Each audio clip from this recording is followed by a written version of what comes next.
Hello everyone, this is Shadow. Due to copyright restrictions on YouTube, I can't publish many of the audiobooks you love. That's why I've created a special paid service where you can enjoy over 300 high-quality audiobooks from platforms like Webnovel, Pocket FM, Audible, Wuxia, and more. Each novel comes as a one-time purchase, no subscriptions, no hidden fees. After payment, you'll receive full access via Telegram, along with all future updates for that novel. You'll find a wide selection of your favorite genres and titles, always in premium audio quality. Check the full list of available novels in the description. DM me now to get your favorite stories in audiobook form and start listening today.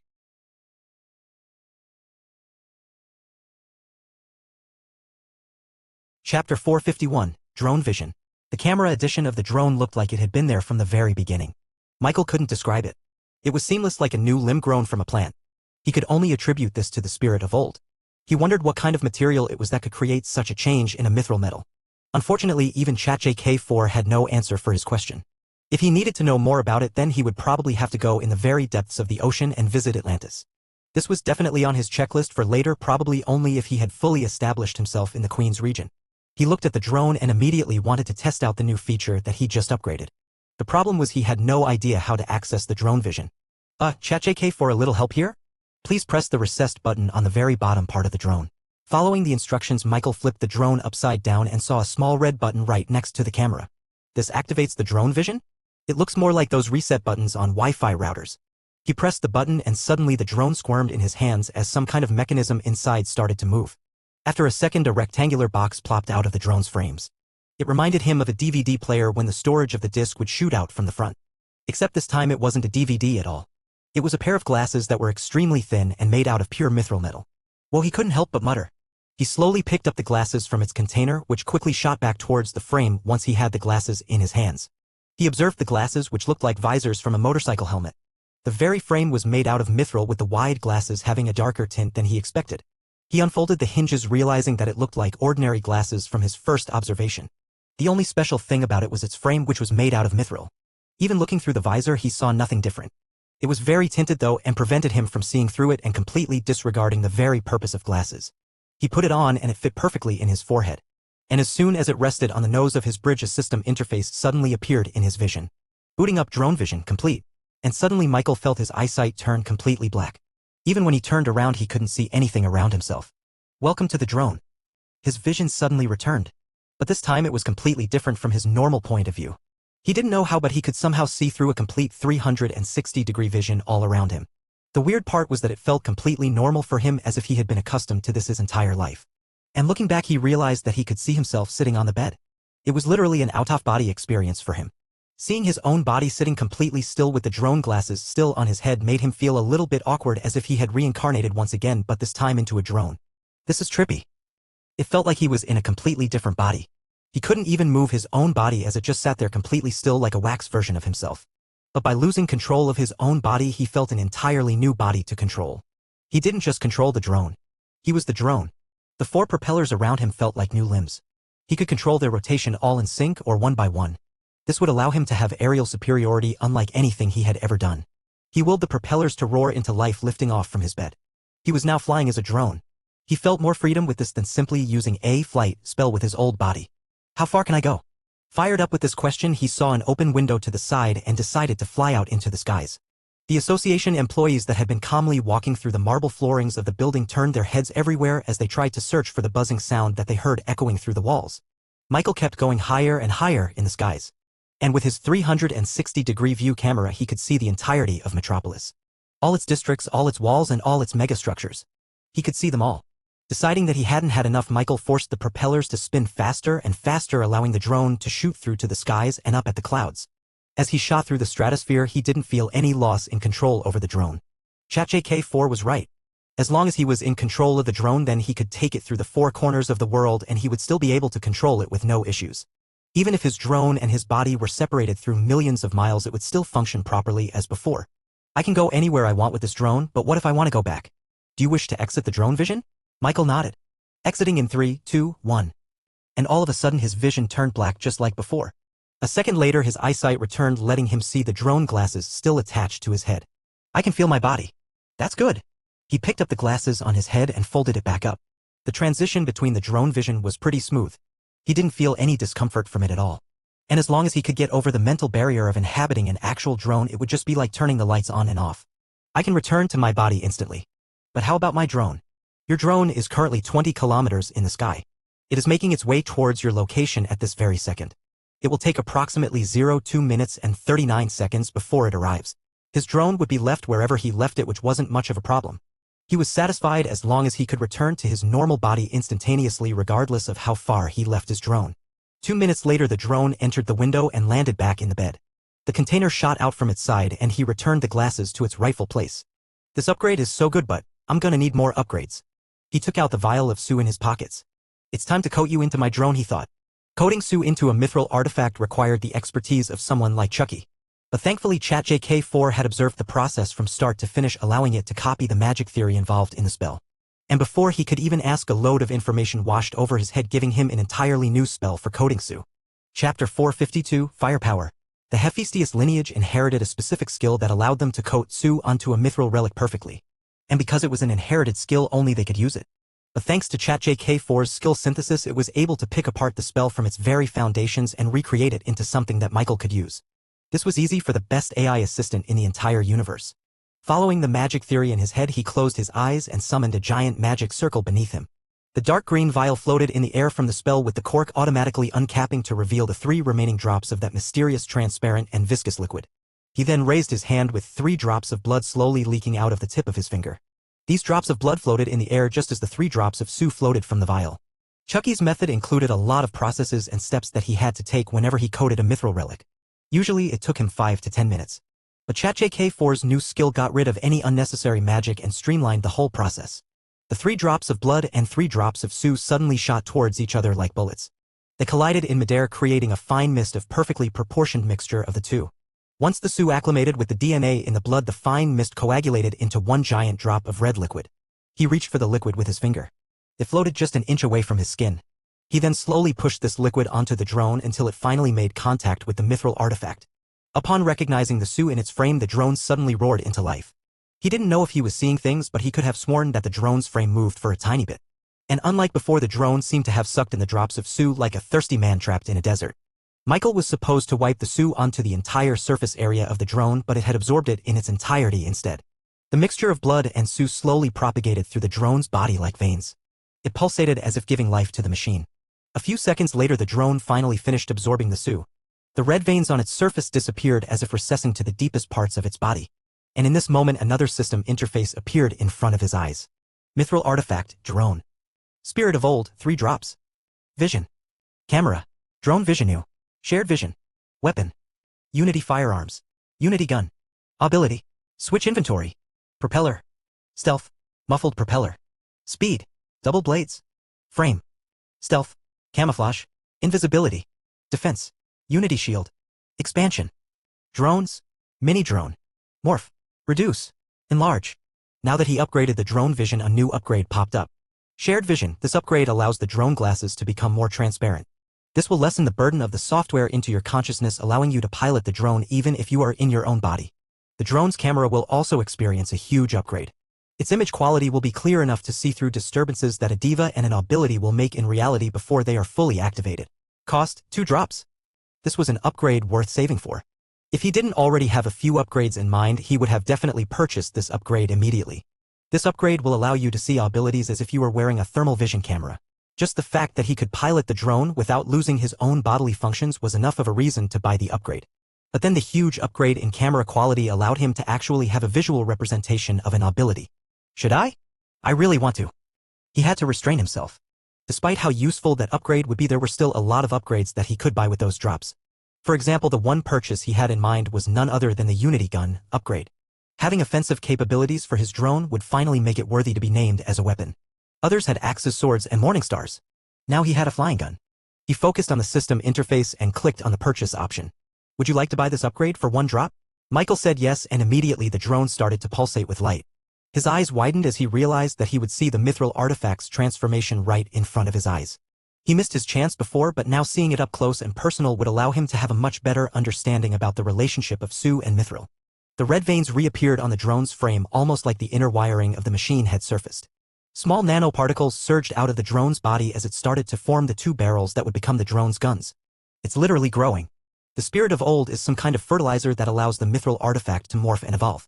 He was so fascinated with the drone's upgrade that he ended up watching it the whole way through from start to finish. About 30 minutes later, the drone's red linear veins descended into the depths of the mithril metal.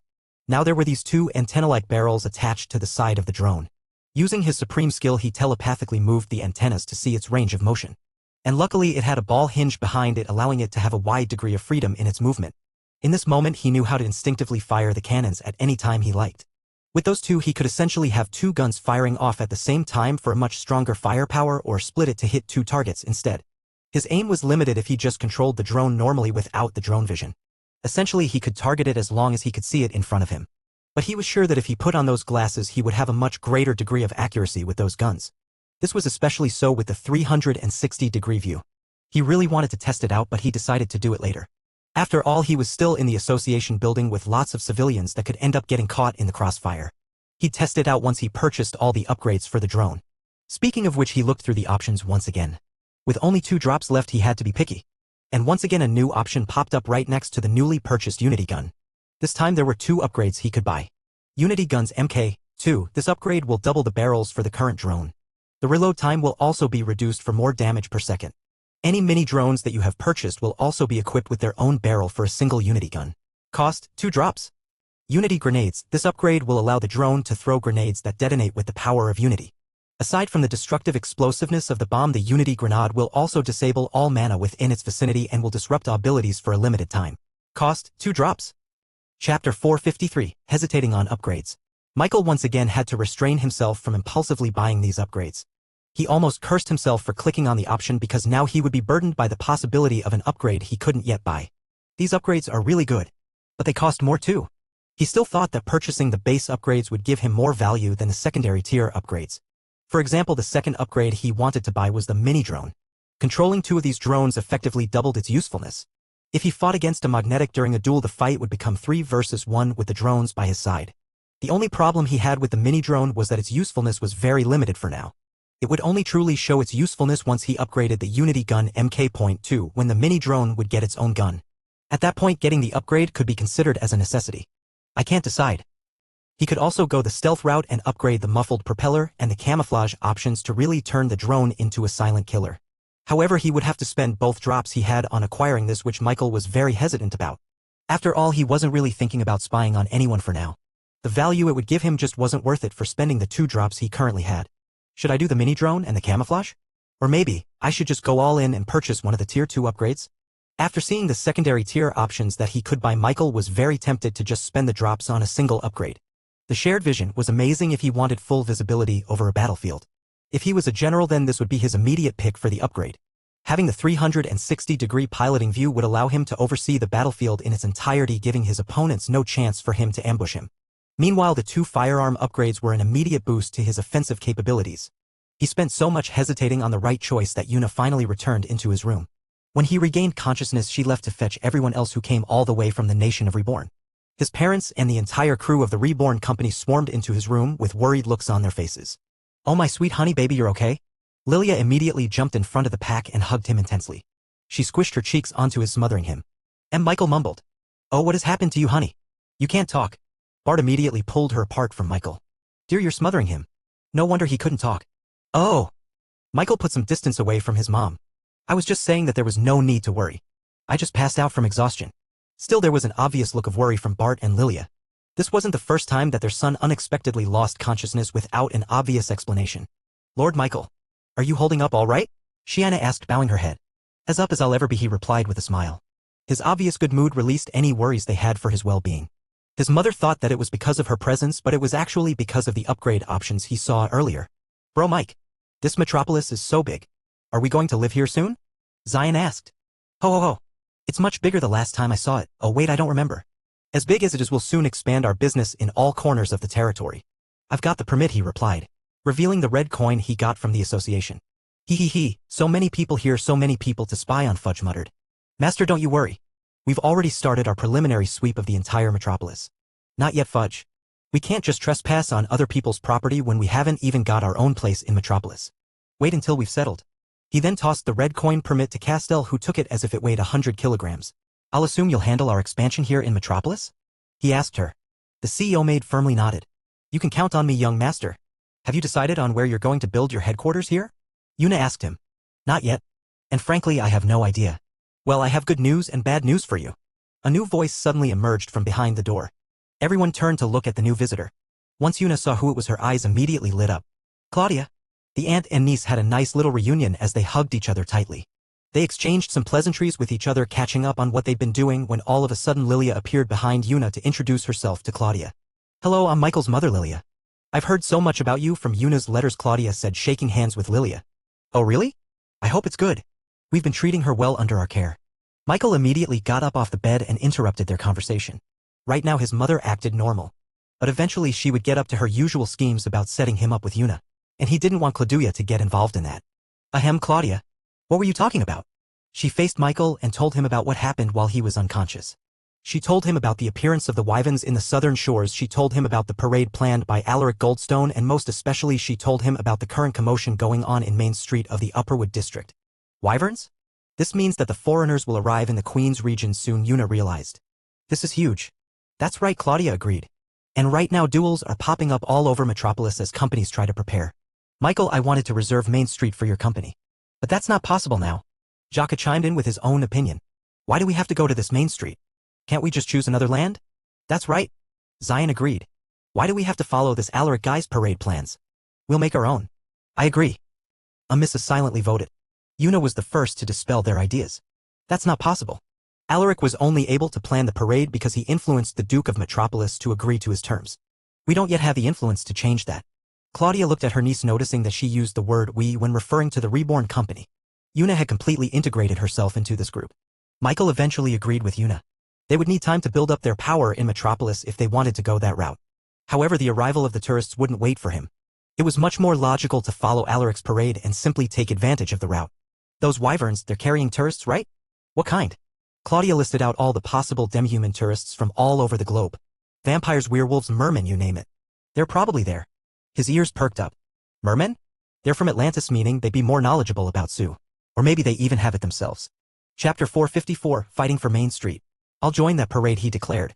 He hoped that the arrival of those mermen would bring him one step closer to obtaining more and more Sioux for his drone upgrades. He couldn't help but let his imagination run wild as he thought of all the upgrades he could buy if he had more Sioux drops. But for him to accomplish that, he had to play the game Alaric made. The parade would focus all the tourists into one specific route. And if he got a spot at one of those prestigious lands, then he could get their attention and hopefully more. You want a location on Main Street? Claudia asked. Yes. That's where the route will go, right? It was the only place that he had a chance to obtain. Most of the territory in the parade route was already owned by other companies. He wouldn't even be surprised if a majority was owned by Gilder and Alaric's company. And with the rules of duel prohibiting him from challenging someone in a higher class than him, he would be pressed to find a location he could obtain. His only chance was Main Street. Unfortunately, though, he wasn't the only one thinking that. The fact that it was uninhabited due to Flare Corp's dismissal made it possible for all the companies in the Upperwood district to vie for a spot. You have to register for the tournament now, Claudia advised.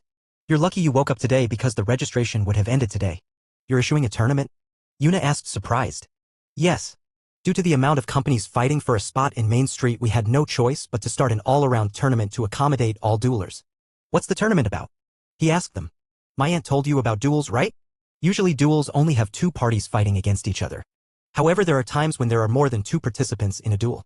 Sometimes there's 3, rarely there's 4, but there are some extreme cases in which more than 10 companies fight for a single prize. Because of the sheer number of participants, the only way to settle the duel is through a tournament. It is as it's stated. It's a single elimination tournament. If you win, you advance to the next round. If you lose, you lose. The company that wins the entire tournament will receive the ultimate prize, Yuna explained. That is exactly right, confirmed Claudia. These kinds of tournaments are so rare that I've only ever seen a few documented cases throughout history. It's surprising that you're doing it for this, Yuna added. Claudia sighed. You see now why I'm having a headache? The agreement between two major world leaders has consequences that affect the whole world. It's only now that we're feeling it. The Ocean King and the Draconic Queen's agreement was unprecedented, leading to more unprecedented results. So if I win this tournament, I'll get Main Street? Michael asked. Well, not exactly. Main Street is being fought over by all companies in the Upperwood district. However, those companies don't have the same statuses as other companies. This means that I can't put you in the same tournament as the Quench Company. We've divided the tournaments into 3 sections. There's the high-class tournaments which are participated in by companies like the Quench Company, the Pyramid Cuisine, and other big names. The prize for this tournament will be 60% of the territory in Main Street. Then there's the mid-class tournament made for companies that are successful but not at the highest degree. They're fighting for 30% of Main Street. And last there's the low-class tournament. These are the companies that are struggling and barely able to maintain their business in Metropolis. There's a lot more companies in this category than the upper 2 combined, and they're all fighting for 10% of Main Street. Even before the tournament started, Michael had already lost a majority of the territory to the other companies. However, such was the fate of an unknown company who had just received their permit 1 day ago. So he couldn't really complain. I'm guessing I'm in the low-class tournament. Yes. But this is not an indication of your strength but simply the result of rules. Any company that receives their permit starts at the very bottom regardless how well they did during their permit test. Claudia found it very unfair to Michael and the Reborn company, especially since they were the only company able to pass the test in such a short time. His performance was enough to put him in the mid-class tournament. Unfortunately, the association rules didn't account for someone performing so well during their permit test. Oh, a tournament? Can I join? Zion asked. Unfortunately, only the leaders are allowed to participate in the low-class tournament, Claudia said. Ho ho ho, that would have been fun. But I'm sure Michael doesn't need our help, Grieve chuckled. Of course. My boy will sweep through all the tournaments, beating everyone and taking control of the entire Main Street. Lydia proclaimed. Mom, it doesn't work that way, he reminded her. Anyway, you have to prepare for the tournament tomorrow, Claudia said.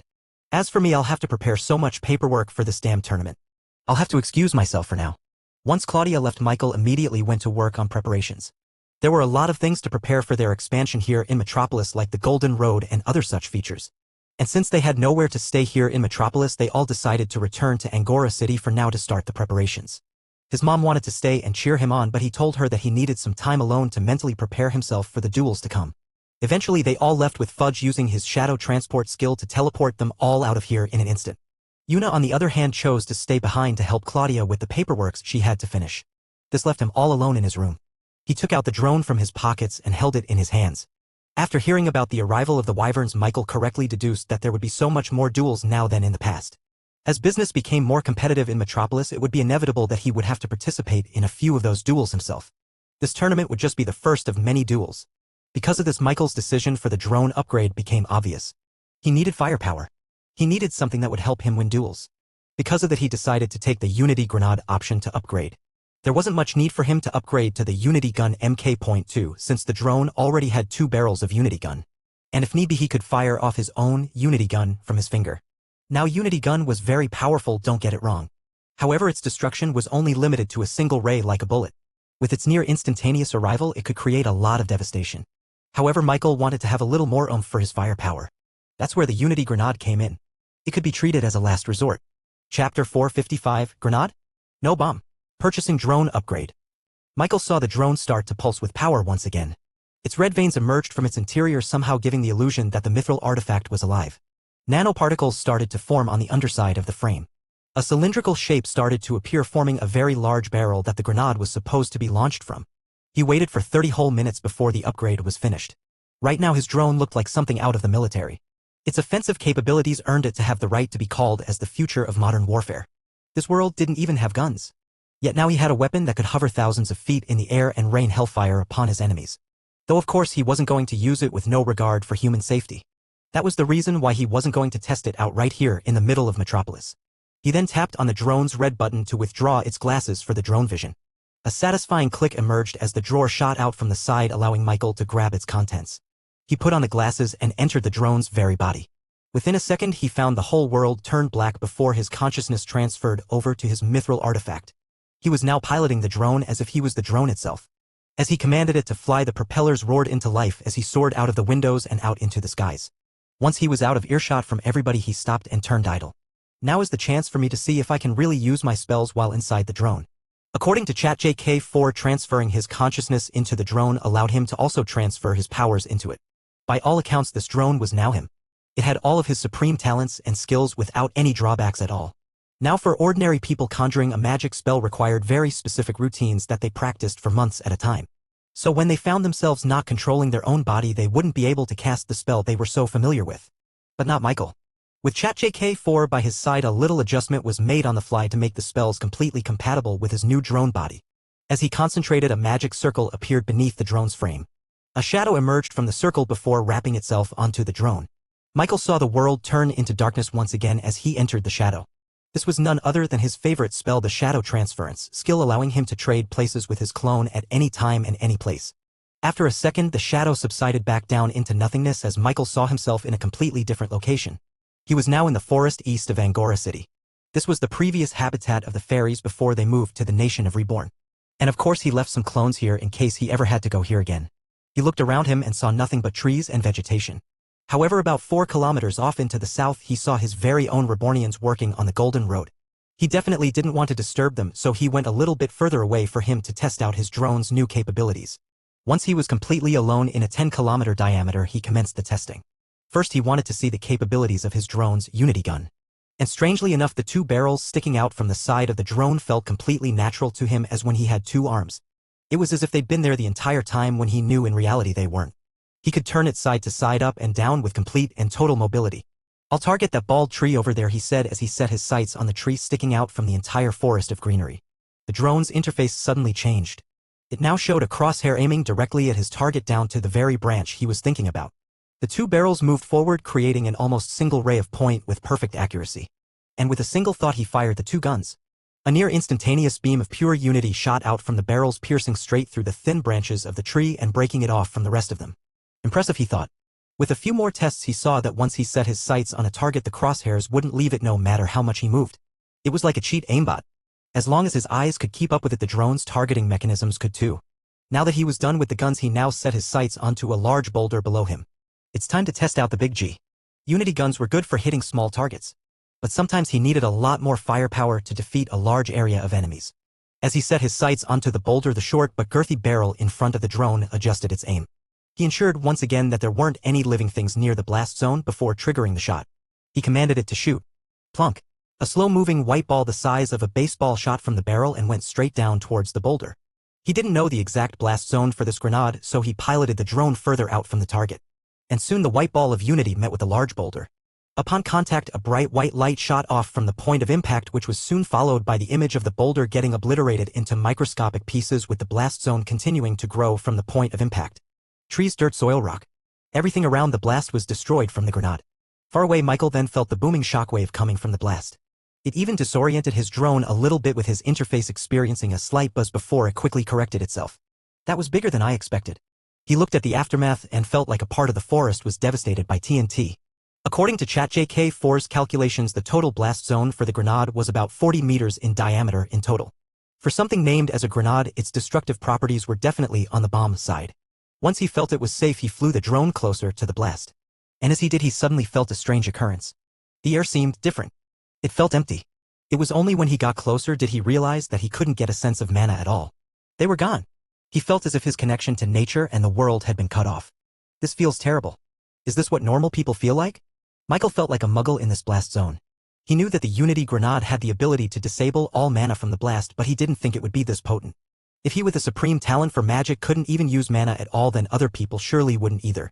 Chapter 456, Start of Low-Class Tournament. After a bit more testing, he found out that the magic EMP lasted all around the blast zone, which was 40 meters in a sphere.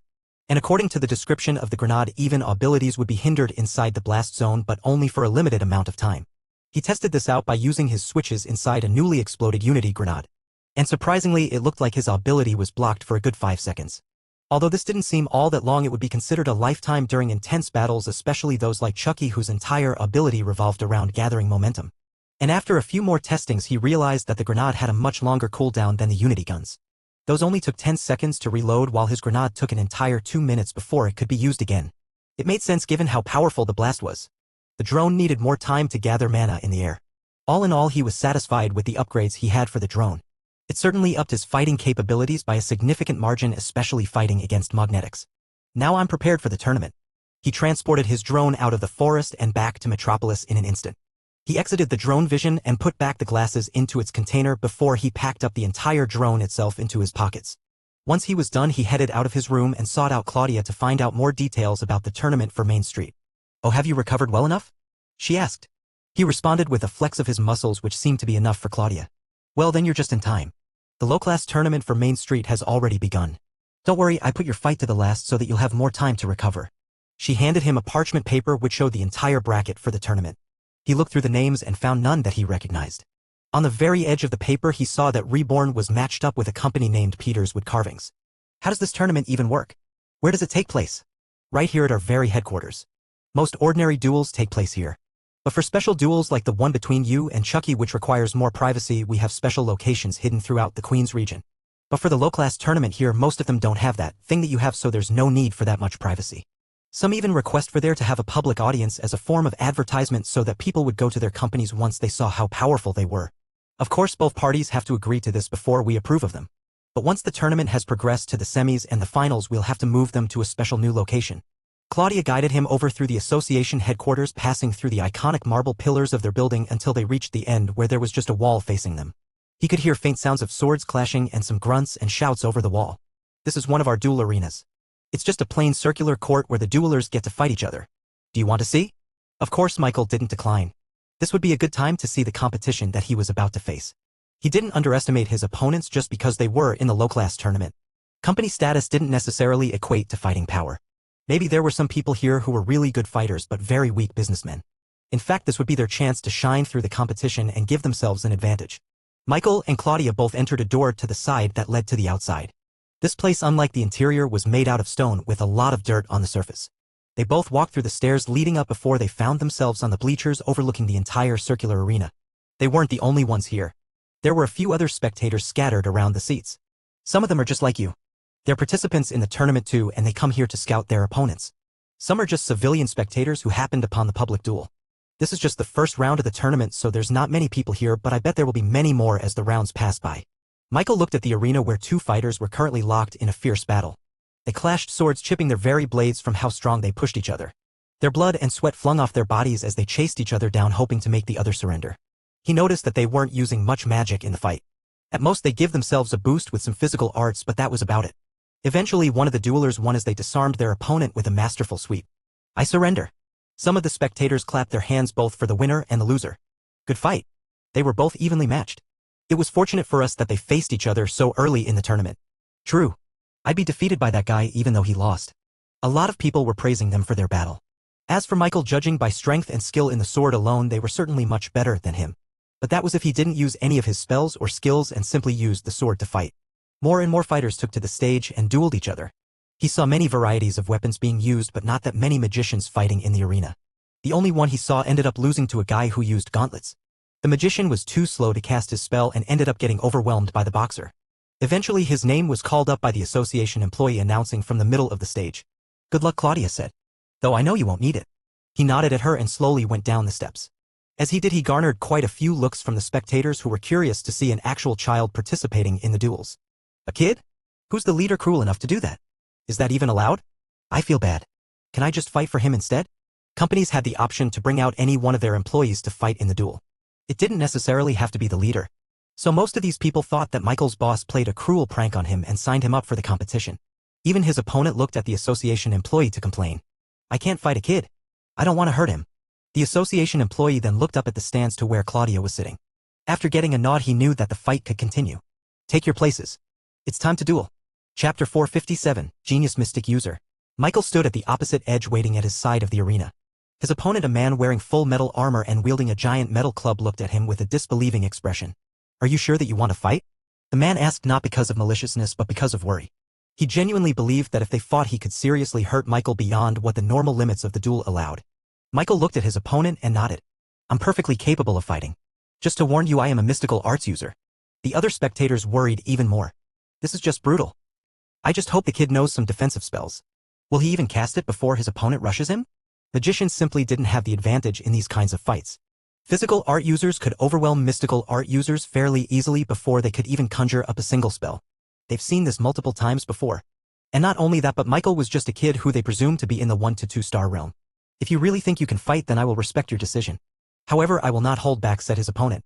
Just the way I want, he replied. Conversely, he didn't want his opponent to get too hurt from the fight either. But he didn't vocalize his concern because he knew other people underestimated him. Start, said the announcer. Immediately his opponent used a physical art to boost his speed, turning his legs almost into a fiery jet. Contrary to his full metal armor and his heavy club, his speed was almost like that of a jaguar. He was taking advantage of a mystical art user's weakness, close range. and within a second he had come close enough to swing his club. The weapon glowed red-hot as it got imparted with a physical art skill. The man intended to finish the fight in one swing, hoping that he wouldn't do too much damage on the kid. But surprisingly enough, his club swung through nothing but the air. As he counteracted the force of his own missed swing, he looked forward and saw Michael nowhere in the arena. Oh my God! What? He can do that! The man looked at all the spectators and saw them pointing up in the air. He looked up following their gazes and saw Michael floating perfectly above him. A flight spell? That means you're in the 4-star realm. The man realized. The fact that a kid like him reached the 4-star realm felt world-shattering for people like them. They'd never have expected to see a mystical arts genius in this tournament. Who is he? Is he one of those geniuses from the Magic Tower? No. I haven't seen him before. Are you sure? Then how can a child not even in their teens become a 4-star mage? He must be a secret student from the Guild of Arcana. You guys don't know anything. The guild doesn't allow their students to mingle in the world. They force them to focus on their studies in the Magic Tower. He's definitely not a student there if he's in this competition. After hearing this, most people became even more curious about the genius boy who suddenly popped up from out of nowhere. Meanwhile, Michael's opponent eyed him with more seriousness than before. So that's why you're so confident in fighting. I admit, I underestimated you. But that ends now. The man swung his sword, generating enough power in his weapon to conjure an arc of magma that shot towards Michael at fast speeds. And surprisingly, Michael didn't dodge away. What is he doing? Dodge, kid. They all watched as the magma reached just inches away from his face. But that was before a prismatic shield appeared around him and turned the magma into nothing but microscopical mana that withered in the air. What? Just what kind of defensive spell is that? That's not the most surprising part. He's still flying. That means he's double casting without even chanting a spell. He's not even breaking a sweat. If flying wasn't enough to treat Michael as a genius, then simultaneous casting was definitely enough to do it. He made everyone get up off their seats in shock. Meanwhile, his opponent finally felt nervous for the first time. He thought he'd win this easily, but seeing the boy shrug off his attack made him feel like he was about to lose. The man jumped up carrying his large club with him. He chased Michael, swinging heavy and hoping to hit him at least once. Yet the boy kept speeding away from him every time. The man stood in the arena looking up at Michael as he tried to catch his breath. All of his attempts at hitting him ended up wasting his energy instead. Eventually, Michael had enough and conjured all 4 basic elements in the air. Fire, water, earth, and air. Although he only used the 4 basic spells, Water Ball, Air Ball, Fire Ball, and Earth Ball, just the fact that he could conjure it up in the first place meant that he had masteries over all of them. Everyone gasped. Seeing all 4 elements being wielded was akin to the moon turning blue. They had never seen it happen in their entire lives. They'd only ever heard it from books and in legends. 4 element masteries. That's impossible. Who is this kid? Even Claudia couldn't help but jump up at her seat. You still have something up your sleeve? She asked in disbelief. She thought him having a diva was already surprising enough. But now he was also a terrific genius in the mystic arts as well. Was there nothing that this kid could do? He was even more of a genius prodigy than Yuna. As a genius-level diplomat and an astounding talent in the way of the rapier, Yuna was thought of as one of, if not the best, new descendants in the whole world. But as it turned out, that crown was reserved for Michael. Still, no one was more surprised than Michael's opponent. He just stood there, jaw dropped, and watched as the 4 elements crashed into him at the same time. The 4 spells created a large explosion, sending his opponent crashing into the wall with his metal armor dented and charred. The association employee in charge of announcing the winner was tongue-tied. It wasn't just her. It was everyone else who witnessed this historic moment. And seeing that his job was done, Michael just floated up back to the stands and returned to Claudia's side. All the while, everyone's eyes were just locked onto him. I move up to the second round, right? He asked her. Yup, she answered. When would that be? Tomorrow. Since he had nothing left to do, Michael decided to leave for the day, leaving everyone else still completely unable to process what they had just witnessed. Was that real? I don't know. Pinch me, OW. That's real, all right. What's the kid's name again? Michael? His name was etched onto their very minds. It was so surprising that they wanted to tell it to others as well. Because of that, tomorrow's tournament ended up getting so many more spectators than normal. Chapter 458, Underdog. On the second day of the tournament, Michael returned to the association headquarters and headed to the arena. But on the way there, he was intercepted by Claudia, who gave him a warning. Hey, just a heads up before you get in there. A lot of people showed up today to watch the tournament, she said. How many? Full capacity. What do you expect when you show such a feat yesterday? Michael was too used to the nation of Reborn, where everyone knew about his talents. He had to remind himself that his existence alone was considered an anomaly, a genius of unprecedented levels. He was just glad they didn't know about his supreme talent, or else this would have gotten way more out of hand. Still, though, he didn't mind having lots of spectators. It was about time for people to learn about his magical talent. People have actually been impatient since this morning. Everyone's been wanting to see the boy who can wield all 4 elements. She shouted. 8, he corrected her.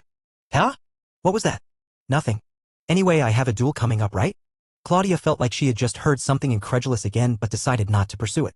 Yeah, you're actually just in time. You're next in line to fight. Michael and Claudia both walked to the arena, finding themselves a spot at the very top of the stairs. This allowed them to subtly enter without getting the attention of the spectators. Luckily enough, though, they seemed to be plenty occupied by the fight below. One of the duelers was someone Michael saw from yesterday. He was the extremely skilled sword fighter who others considered to be one of the forerunners of the competition. He's from a company called Spartan Leather. They're actually a decently ranked company in the Upperwood district, having both physical and business power to compete against the best of them. They've consistently placed number 35 out of 54 in the festival, which is just at the limit of what the low-class tournament allows. And just like before, the Spartan Man, a nickname he gained from the spectators, used his great physical strength in tandem with his sword skills to overwhelm his opponent. But surprisingly, his opponent was able to parry the Spartan Man's strikes with minimal swings of his knife. It looked like his opponent wasn't even putting in any effort to fight. And who's his opponent? Michael asked. Claudia had to look at her scrolls to confirm. They're from a relatively unknown company called Serpent's Wash. To be honest, I'm not really familiar with this company since they've just established themselves recently. According to this, they offer laundry services in the Upperwood district. So they're just like us? They passed the permit test too? Claudia looked back at her scrolls again. It would appear so. They passed the permit just a few weeks ago, actually. And they just barely passed the 7,000 sales mark. Michael was surprised since the association typically only gives out 5 permits in 1 year. It was a crazy coincidence to have 2 permits happen in just a few weeks. But if they were able to get 7,000 sales in 7 days, then they must have good business techniques to achieve it. Still, that didn't necessarily mean they were stronger than the Spartan Man. In fact, that was the general consensus within the spectators. His opponent is running away.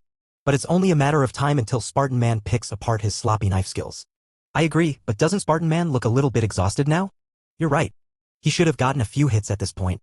But all of his attacks get parried by this guy. Everyone was surprised that this unknown serpent guy was going toe-to-toe against the fan-favorite Spartan Man. However, as the fight wore on, it became evident that the Serpent Man wasn't just fighting. He was dominating. His knife skills accurately parried every single sword strike from the Spartan guy. For such a small weapon to fight against a sword, it must mean that there was a large gap between their physical art spells. The fact that the Spartan Man showed exhaustion and wariness in his face while the Serpent guy showed nothing but a relaxed expression showed everything that Michael needed to know. The Serpent guy was going to win. And just like he said, the Spartan Man thrusted his sword prematurely because of exhaustion, allowing a small vulnerability in his ribs, just enough for a knife to pass through. The Serpent Man lunged, blurring his body as he closed in. The two remained in close contact with the spectators, completely unaware of what happened. Eventually, the sound of metal clanging into the ground echoed into the arena. The Spartan Man let go of his sword and slowly backed away from his opponent. He held the side of his stomach, which was now bleeding uncontrollably from the knife wound. "I surrender." The whole arena went silent.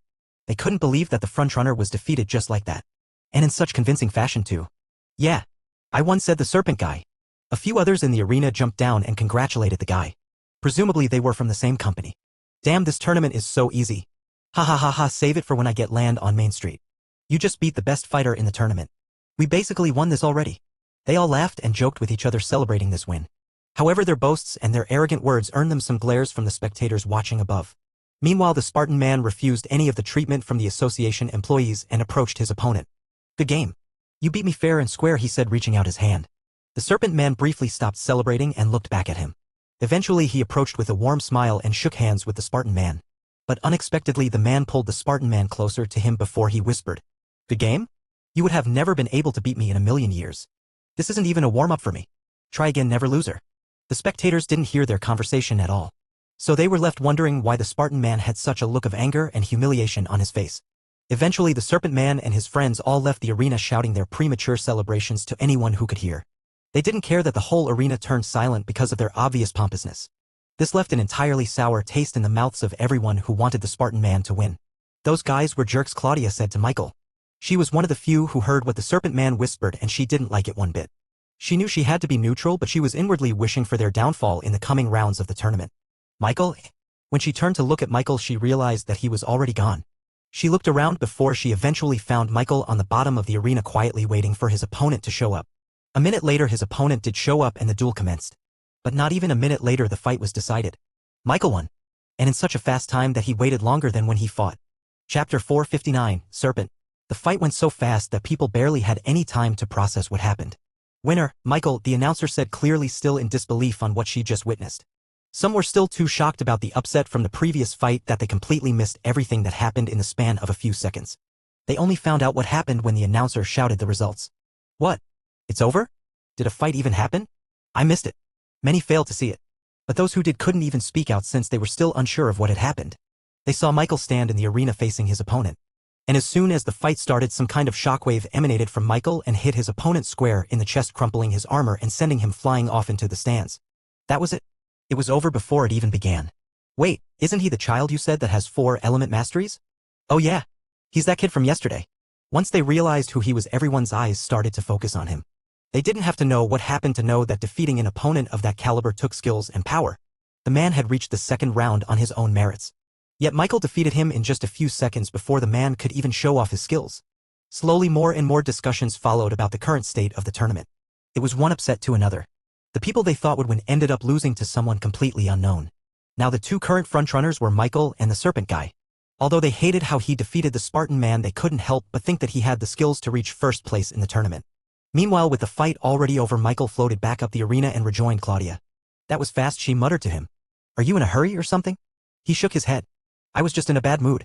After hearing what the Serpent Guy had to say, Michael ended up becoming angry as well. The man was too overconfident for his own good, so much so that Michael couldn't wait until the 2 of them matched against each other. But after looking at the tournament bracket, the 2 of them would only meet at the finals, unfortunately. So he wanted to get the fight over with as quickly as possible so that he could fight him in a duel. Anyway, you've advanced to the 3rd round. You just need 3 more wins before you get to the final. Michael had already seen his potential opponents and found none of them to be too challenging.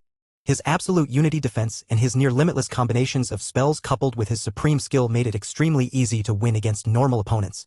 While all of this was happening, the mid-class and the high-class tournament was simultaneously happening as well. Most of the high-class duels were taken in secret because of how high-profile these companies were. Dickie's department, of course, participated in the duels and was the current leading favorite to win the whole thing. He wanted a piece of Main Street as well. However, the Quench Company was actually too big to participate in something like this. Not only was it beneath them, but they also had no need for any possession of Main Street as they owned multiple other lands that were already in the path of the parade. However, the Quench Company was so big that entire departments could be considered as their own companies. As long as Dickie only used the resources of his department, then he was free to join the tournament as he pleased. His greatest competitor was the Pyramidic Cuisine, who not only prided themselves in the kick of their spicy foods but also the kick of their chefs. Everyone expected either of those 2 to win. But unexpectedly, a dark horse was able to breeze through the competition just as well as those 2. Many even believed that they had a chance to win against Dickie's department. And it wasn't just the high-class tournament that was plagued by upsets.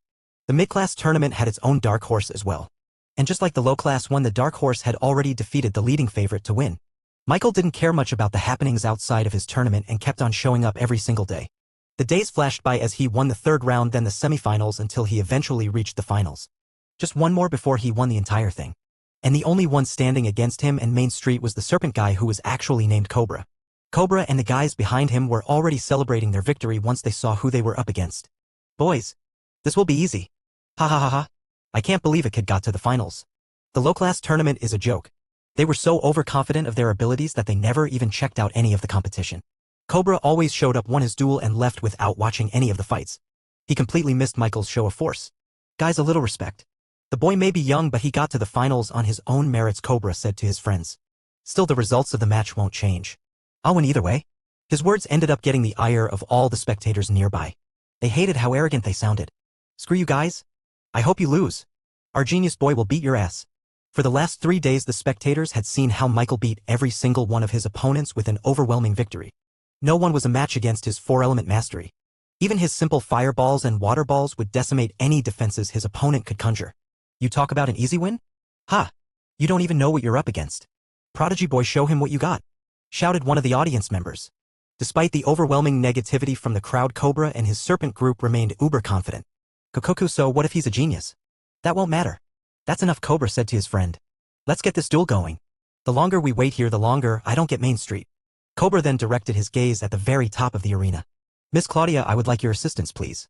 I invoke our right to privacy. As soon as he said that, the crowd erupted in complaints and angry remarks. What? You said all that and you won't even show the fight? Coward. Let us see how Michael throws your head to the ground. Cobra shrugged. It won't matter anyway. The fight will be finished before it even starts. You won't get to see anything anyways. Despite the complaints from the crowd, Claudia walked down to the arena and joined Michael and Cobra. You wish for a private duel? She asked. That's right. The crowd erupted again. You can't do that. Claudia immediately held up her hands, stopping everyone's shouts. It's well within their rights. Michael, do you agree to his wish for a private fight? Michael nodded. This was better. Chapter 460, Private Duel. Claudia nodded. All right. According to the rules of a duel, both of you will be led to a random secret location for your arena. Wait, Cobra interrupted. He looked at Claudia with a sly smile on his face. I'm not finished. I invoke our right for a sanctum duel. As soon as Cobra uttered those words, Claudia was shaken. She wasn't expecting to hear that coming from him. How do you know that? She asked him, suspicious. Cobra shrugged it off. It doesn't matter how I know. What matters is that you'll fulfill my request. I'm sure that a Montgomery of your stature would be capable of creating a sanctum, am I right? Michael was clueless. But he did know that something weird was going on. There was something going on with Cobra and the rest of the Serpent group. What is a sanctum duel? He asked Claudia. However, she still seemed unable to process the fact that Cobra knew what a sanctum duel was. I'll explain it for her, boy. A sanctum duel is a kind of duel that takes place in a different place, a place that is completely cut off from reality. It's kind of like a pocket dimension if you've ever heard of it. The only difference is that a sanctum duel is something that is not real. It's a completely fabricated reality that is made by none other than this beautiful woman right here. Montgomerys like her have the ability to create sanctums completely from scratch. If you want a duel that takes place in a forest full of trees, she can create that. If you want a duel that takes place on a small island in the middle of an ocean while a storm is raging, she can create that. If you want a fight floating in the middle of the clouds, that can be arranged. Michael looked at Claudia and the look on her face confirmed Cobra's words. Montgomerys have been given the ability to create sanctums that fit perfectly to the specifications of our duelists. A tundra, a desert, whatever our duelists feel they have the most advantage in. It's one of the reasons why we are chosen as arbiters for all duels, she confessed. Why didn't you tell me? Claudia sighed. I didn't think you would hear about it so early. I certainly didn't expect you to hear it from someone like Cobra. Cobra was supposed to be from a company that just recently obtained a permit in Metropolis. However, his knowledge of sanctum duels told her that there was more to his story than what was written on the paper. She approached Michael. You can decline, she told him. Sanctum duels are only known about by a select group of people. Her tone only meant one thing. Sanctum duels were only meant for duels regarding magnetics. This meant that Cobra was probably a magnetic himself. It would make sense why he was so overconfident during his battles in the tournament. If he had a diva, his boasting would all be backed up, since no kind of ordinary man that wasn't at the top of their cultivation could contend with an ability. That was why they didn't care if Michael was an ultra genius that could wield 4 elements at the same time. They didn't care. They didn't have to. Cobra looked at Michael with a grin on his face, acting like he had already won. It was as if he was just waiting for Michael's surrender at any moment. I accept the sanctum duel, Michael said. Claudia looked at him and he looked at her. He gave her a reassuring nod, telling her that he knows what he was doing. After remembering what he was capable of, Claudia eased her worries. I must admit you're pretty stupid to accept a sanctum duel. But I respect it, said Cobra. Now let's talk about the details. Since a sanctum duel was a completely fabricated world, they could add any feature they wanted into it. So the most logical thing to do was to choose an environment that would specifically be beneficial to their own powers. I want a really large open area, Cobra smiled. Lots of rocky outcrops covering the plains like a maze. Cobra began describing his perfect and ideal hunting ground down to the exact specifications of the stones that he wanted. He rattled on and on, taking almost 10 minutes. Claudia remained standing, listening to his every word. After he was done, she looked at Michael and asked for his ideal battleground. I'm fine with what he said. Immediately Cobra started laughing out loud. Come on. Don't make it too easy on me, he chuckled. Michael was supposed to have a counter offer. He was supposed to give his own modifications to the environment so that it would benefit him, not Cobra. If he wanted to, he could even ask for a completely different environment and Cobra would be the one to adjust. The negotiations for sanctum duels usually took hours if not days because of how important an environment was during a fight. It could make or break a duel. However, Michael didn't even attempt to change anything, making Cobra have the complete advantage over the fight. Are you sure about this? Claudia asked. Michael smiled. I'm sure. It was lucky that Cobra's advantageous terrain also worked in favor for Michael. But even if it didn't, he would still accept Cobra's sanctum without changing a single thing. He wanted to beat the guy at his own game. All right. Let's get out of here first, away from the public, before I create the sanctum. Claudia led the two of them out of the arena, with the spectators cheering Michael on and booing Cobra. You can do it, boy. Don't let him win. Michael held up his hand, acknowledging their requests. Cobra scoffed when he saw this. They then entered a basement facility in the association headquarters. They entered an underground bunker with no windows, no decorations, just a simple stone brick floor. I will now build the sanctum duel as you have requested, Claudia muttered. She put herself in the middle of the room, closing her eyes as she summoned a strength that was hidden inside her body. Her eyes suddenly lit up with a white light. Her entire body began levitating an inch off the ground. She began muttering unintelligible words until finally the light in her body flashed so bright that it blinded everyone, including Michael. When he opened his eyes, he saw a swirling white portal that looked like the Milky Way galaxy turned to the side. The sanctum has been made in accordance with your requests. The duel will commence once both parties have entered inside. All rules still apply. Kong didn't hesitate and jumped inside the portal. Don't make me wait, he warned Michael before he completely disappeared beyond the swirling white dust. As Michael was about to go inside, Claudia grabbed his wrist. Good luck out there. Don't make my niece a widow, she joked. He quickly took his hand away from her, embarrassed. Not you too. I would rather fight than deal with this. He jumped in, entering the Sanctum Duel. Chapter 461, Sanctum Duel. As Michael stepped into the portal, he found himself in a completely new environment. He looked around and saw a bright blue sky overhead with absolutely no cloud nor sun in sight. Yet the world was still properly lit without it. Everything seemed natural yet unnatural at the same time. The ground underneath him was soft grass, and all around him were these large rocks that obscured his parts of his vision. They were positioned in such a way that they seemed like obstacles and partitions in a maze. This looks real. Yet the mana contained inside is completely artificial. Michael felt like he was in a spell. This wasn't a pocket dimension, this was an entirely fabricated world that had 4 walls on the sides. There wasn't anything beyond it, as if this was just a realistic movie set. How do you like your first experience in a Sanctum Duel? Cobra's cocky voice echoed out from the distance. Judging from how far it echoed out, it seemed that he was placed at the very opposite end from where he was placed. Michael used his supreme skill, peering through the large rocky surfaces blocking his vision. Eventually he saw the light mana signature of Cobra standing completely still with his hands crossed on his chest. I'll give you this one chance and one chance only. Surrender now? And why would I do that? Cobra spread his arms wide. You are of no match to me. I am transcendent. It doesn't matter if you are a genius in the mystic arts, magic spells bow down to my power. Let me let you in on a little secret. Those who control the world control power. They hoard it for themselves. And for people like you who think that they can move up in the world are left completely behind and are left ignorant about the true power that this world bows down to. And you're not one of us? Michael asked with his voice echoing through the stones. No. Not me, Cobra scoffed. I guess this is a good time to tell you the truth. I am not a loser like you. I am part of one of the strongest companies in Metropolis, Basilisk Ores. As Cobra revealed his true origin, he laid low and kept himself hidden from Michael at all times. He slowly walked forward, stalking his prey like a snake about to pounce. What are you talking about? Claudia told me you're from the company Serpent's Wash. If he was where he said he was, then he shouldn't have been in this competition in the first place. He should have been limited to the high-class or the mid-class tournament. Haha, yes. According to all official recordings, I am the leader of the Serpent's Wash. But off the books? That's a different story. I was excommunicated from my company on purpose in order to legally set up my own company, Serpent's Wash. Michael heard of shell companies before. In his previous world, shell companies were businesses that only existed on paper, meaning they had no actual business operation. There were legitimate reasons for using a shell company, but it could also be used for nefarious purposes like tax evasion, money laundering, fraud, or to conceal ownership. And it seems that that last one was applicable in this case. In the official rankings, Serpent's Wash is a new company who doesn't have any territory or ownership inside Metropolis. But in reality, Basilisk Ores is funding everything that we are doing. They even secretly bought some products from us during our permit test, which allowed us to pass it quite easily. Michael slowly realized what they were planning to do and why they went through this much effort. You want Main Street, he said. Haha. That's right. We know we can't defeat those juggernauts like the Quench Company. Even with our strength, they're too strong to defeat. The high-class tournament will end up in their hands. So if we had fought fair and square, we would have never gotten a single piece of land in Main Street. Yet because of association rules, those weaker than us will get a chance to win land just because they're in a lower bracket than us. This is unfair. Even the best fighter in the mid-class or the low-class tournament can't even hold a candle to our weakest soldier. And somehow they'll get the land? We'll never let that happen. So you created a shell company so that you can participate in the low-class tournament and dominate? Cobra laughed. That's right. And there's nothing that you can do about it. What if Claudia finds out? Michael asked, his voice echoing from the rocks. Kukuku, do you see her here? This Sanctum Duel is completely private to the two of us. She won't know anything until we go outside. She won't know the truth whether I accidentally use too much strength or not when I kill you. Michael stayed silent. Ha. How were you so stupid to agree to all my terms in the Sanctum Duel without even countering a single time? But I get it.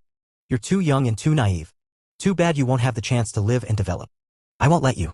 You keep talking like you're sure. What if I win against you? Michael asked. Cobra scoffed. Still don't believe me? Then I'll show you. The man took out a purple knife from his boots. Its blade glowed with power, signaling its strength as a true mithril relic. With this weapon in hand, Cobra began to summon his true strength deep within his heart. Power coursed through his veins, intoxicating him. It gave him absolute confidence in his fight against a literal kid. The boy, no matter how talented he was, had no chance against a true diva. As he concentrated, a figure shimmered above his head. His diva was a snake-like figure with no eyes and only a mouth. It wiggled above him as he stayed idle. His diva was an earthworm. Cobra felt in tune with his diva, allowing him to draw upon its power and activate his ability. He raised his knife in front of him and started to sway it left and right like a worm burrowing through the mud. Keeping his entire figure obscured within the rock formations, Cobra's skin began to shimmer and change color fitting his surroundings. A few seconds later his entire body vanished completely invisible to the naked eye. Even with his supreme skill, Michael saw Cobra disappear from his vision. The light mana he was giving off started to be covered by an invisible coating that he could not see through no matter what he did. "Where are you?" Michael asked. "Ha ha, you will never find me," Cobra said, his voice echoing through the sanctum. "No kind of spell will peer through my ability." "Ability?" Michael asked. "Don't think I don't know what you're doing. You think that you can locate me through my voice. But that won't happen." Cobra weaved through the stone formations like a snake. "My ability allows me to become invisible to the world whenever my target cannot see me. Your eyes will never see through my invisibility." But as Cobra moved, the grass underneath his feet crumpled under the weight of his body. And unbeknownst to him, a drone had already flown up in the air above him. Chapter 462, Drone Shot. While Cobra kept walking through the stone outcrops silently, Michael stayed in place at the very edge of the battlefield. He tucked himself at the corner and sat down. He had already equipped his glasses, entering the drone vision to transfer his consciousness into his mithril artifact. And while Cobra was so occupied with his own bragging, he secretly deployed the drone and piloted it to fly high up in the cloudless skies. He would have wanted to come a lot closer to the ground, but he didn't want to risk the sound of his drone being heard by Cobra. As he stayed up in the air, he saw the tiny movement of grass down below. And just like that, he was able to locate Cobra's body without any hardships at all. Abilities are something that completely transcend the normal logic of the world. We defy it. And my ability allows me to bend light itself to turn myself completely invisible. As long as your eyes don't lay eyes on me, you will never know when I sneak up behind you. Cobra kept talking, blissfully unaware that Michael was monitoring his every move above. "What? No response? Come on, don't be shy. Ask more questions." This Cobra's attempt to goad Michael into giving up his location. He took Michael's silence, thinking that he was afraid of being located. But in truth, Michael just couldn't speak because he was piloting the drone. "Good. Just stay where you are and don't let me find you. In the meanwhile, let me take this entire battlefield into my own paradise." Under his invisibility, Cobra's worm thrashed its head side to side as he activated another one of his abilities. He took his purple knife and stabbed it in the ground. As soon as he made contact with the grass, the giant worm above him started to eat through the soil, one giant chomp at a time. Michael saw the ground underneath Cobra's feet start to glow a violet light. And after a few seconds, the light completely disappeared, leaving the grass looking completely untouched. "I don't know what that is, but it's best to avoid it." Thankfully, he was looking at the entire battlefield overhead. So even if the light disappeared, he could mentally mark the location in his mind so that he'd know to avoid that specific patch of land. And with ChatJK4's help, a highlight of the trap became visible in the drone vision interface. "There's no escape, little boy," Cobra shouted. "I will hunt you down through the ends of the soil. Get out now so that I can put you out of your misery. If you don't, then you'll end up swallowed by the earth. I'll bury you so deep in the ground that you'll suffocate, prolonging your death. Isn't it so much better to die by my knife?" Michael inwardly thanked Cobra for being so overconfident that he very easily gave up all his secrets even without him asking. Now he knew that those patches of land were like quicksand and that anyone who stepped into it would be swallowed deep into the earth. Cobra continued to walk through the rocky outcrops until he eventually reached the very end where Michael spawned. He kept his voice low, tiptoeing as he slowly went into the very corner of the battlefield. And finally he saw his target sitting quietly behind a large rock facing the edge of the sanctum walls. "Found you," Cobra said, with the invisible coating around him starting to disappear. "You know, you could have made this a lot easier for me if you had just surrendered. But now I'm actually quite annoyed that you had me set up all those traps. I'm gonna enjoy killing you. And I heard that your company was pretty good, right? The Reborn company, the first company to ever pass the permit test in just 3 days. Maybe I'll just take it for myself once you're gone. How about that?" Cobra raised his knife above his head as he walked closer to Michael. And just as he was about to plunge it down into the boy's chest, a buzzing sound suddenly erupted behind him. Bzzzzz. Startled, Cobra looked behind and saw a strange metal object flying in the air. He couldn't understand what it was. "You're going to kill me and take Reborn?" Michael's mocking voice spread out from the drone, making Cobra shocked to his core. If you want Reborn, you'll have to experience reincarnation first. I'll help you with that." The two antennae-like barrels on the side of the drone pointed themselves to Cobra. And even though he didn't know what it was, his intuition told him that this was something dangerous. The giant worm's head appeared above him as he used his purple knife to become completely invisible. Just then the drone fired off a volley of Unity gun right in front of it. Suddenly Cobra's body appeared on the ground as he clutched his stomach in pain. "Arg!" he screamed out. What the hell was that? This was the first time he had ever felt something so painful. This wasn't just a gunshot wound, it was a high-powered Unity laser that completely disintegrated the mana in his body. Of course it was going to hurt. Cobra glared at the drone hovering in front of him. He didn't know what was happening, but he knew that Michael was the one responsible for this. Driven by pure anger and pain, Cobra quickly turned around and tried to stab Michael's body with his knife. But it was at that moment that he realized that Michael was no longer sitting on the ground. He was standing with the drone glasses already taken off and currently in his hands. "You're not the only one with power," Michael said as the futuristic mechanical hand appeared above his head. The appearance of his diva took the soul out of Cobra's body. He looked ashen as if he had just seen a ghost. He would have never thought that a boy like him was a magnetic. It was inconceivable. Michael then threw a small block of iron towards Cobra before he could react. It quickly attached to his chest, freezing him in place for almost a second. He then raised his hand and formed a finger gun. A bright light gathered at the tip of his finger before another Unity gun blasted off directly towards Cobra's chest. The beam of Unity penetrated through his chest before a violet glow appeared and protected Cobra from experiencing instant death.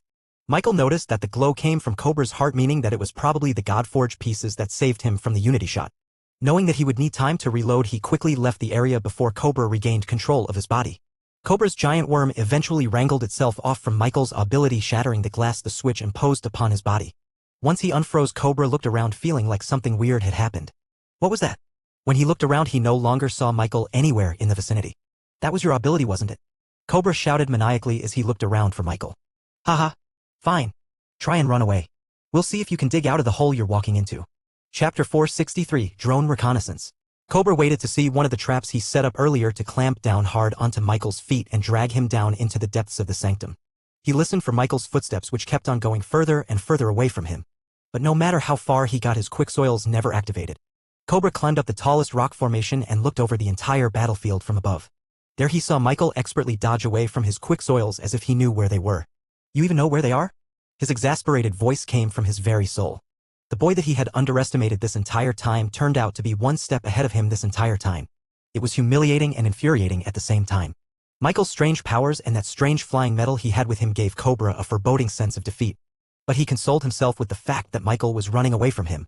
"That light attack you have, you can only use it once, am I right? Or else you wouldn't have escaped from me." Cobra took this as a sign of weakness. Michael had to run away because he was in trouble if he fought Cobra close up.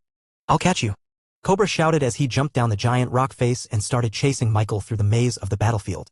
Since this was his design, he easily maneuvered through shortcuts and turns easily. Still, he found himself unable to catch up to Michael since the boy could move through the maze as well as him. Then finally Michael stopped in place.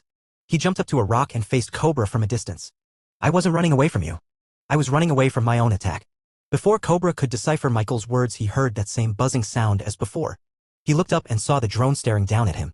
Michael controlled the large barrel to aim directly down towards Cobra. Once it was in line, he commanded it to release the Unity grenade. This was why he tried to get as far away as he could from Cobra. He didn't want to get caught in the blast zone. Meanwhile, Cobra looked up and saw a bright ball of light plop down from the strange metal object. He flinched, thinking that it was another one of those ultra-fast attacks that he couldn't see. However, this attack was very slow in comparison. It was like an apple falling from a tree in his perspective. Although he didn't know what it was, Cobra became apprehensive of whatever the drone released. And judging from the bright white light, he correctly assumed that it contained a tremendous amount of energy that he had to be careful with. Cobra slashed the air above him with his knife using an asterisk pattern. Immediately a sinkhole appeared directly from where he was standing.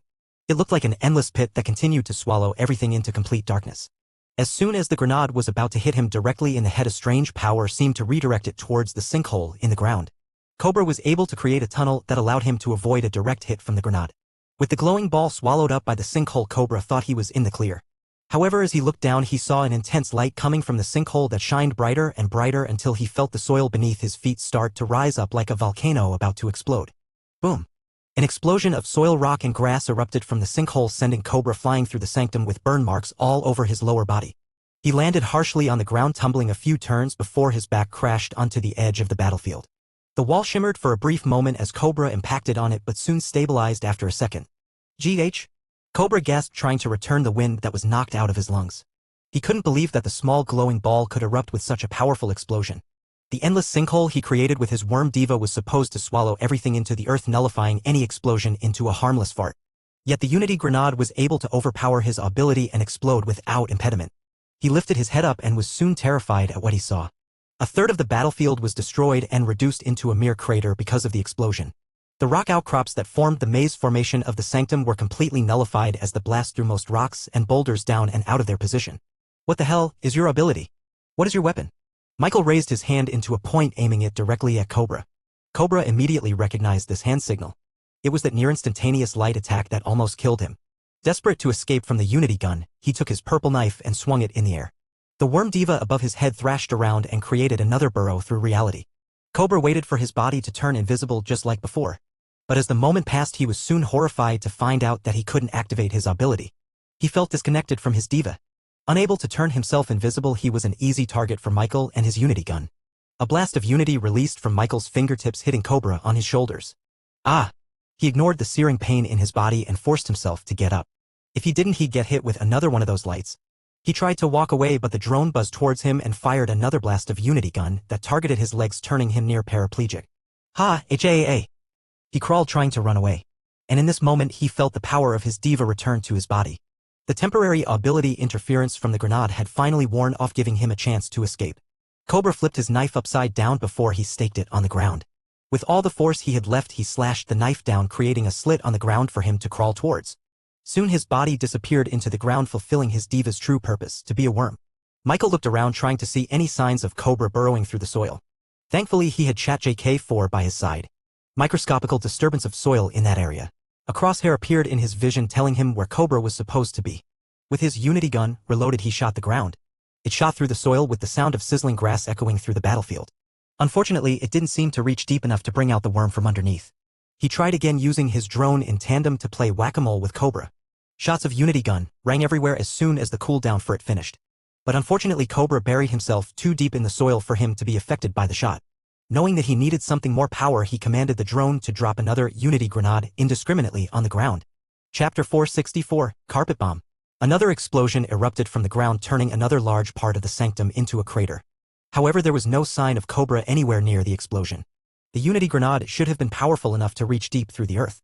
Not only that, but the side effects of the blast would have interrupted Cobra's ability that allowed him to tunnel through the ground. This means he escaped. The grenade may be powerful, but it was slow. Cobra could have escaped to a different part of the sanctum once he saw the glowing ball of power plop out of the drone. That's fine. You'll lose any escape routes eventually. Michael patiently waited for the Unity grenade to go off cooldown before he targeted another spot in the ground. He continued to carpet bomb everything as he tried to search for the elusive worm. The meticulously planned rock outcrop maze was turned into nothing but craters overlapping over each other.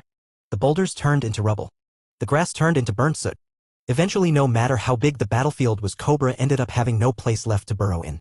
Michael targeted the very corner of the wall, the last place that hadn't yet been caught in the grenade's blast zone. And as soon as the glowing ball touched the ground, another large explosion erupted outwards, sending chunks of soil flying away. The natural boundaries of the sanctum shook because of the explosion. But amazingly, it held up against the force and continued to be stable. Michael was surprised at the resilience of this fake world. It made him want to learn more about it. He would definitely ask more questions from Claudia if given the chance. But for now, he focused on defeating Cobra. And as the dust settled, there he was. Cobra lay wasted in the middle of the crater. His hair was disheveled, his skin littered with burn marks. His armor and clothes were tattered into pieces, barely hanging on to his body. And most of all, his face one of despair and disbelief. Your ability can disrupt other abilities. Of course, that wasn't really the truth. The Unity grenade came from his mithril artifact, which was a completely different thing from his ability. Cobra's ability was at its limits. His diva may be good at stealth traps and ambush tactics, but it wasn't good in a frontal assault. Because of that, he knew that he couldn't use his ability anymore to fight against Michael. On a last-ditch effort, he tried to summon a magic circle to cast a physical art spell. He wanted to strengthen his body enough to walk. But even that was impossible. He couldn't even feel anything from his magic cores. It was as if all the mana in the surroundings had disappeared, giving him no chance to use any kind of spell. Even magic too? What kind of ability do you have? Michael stayed silent and looked down at Cobra from up the crater. Ha! Cobra forced himself up and looked at Michael. But you made a mistake. If I can't use magic, then neither can you. There's no mana in the air. Realizing this gave Cobra a second wind. His near-broken body was given a last spurt of energy as he limped towards Michael with his purple knife in hand. Ha, in the end I'll win. You're a kid. You're a mystic arts user. You don't know combat.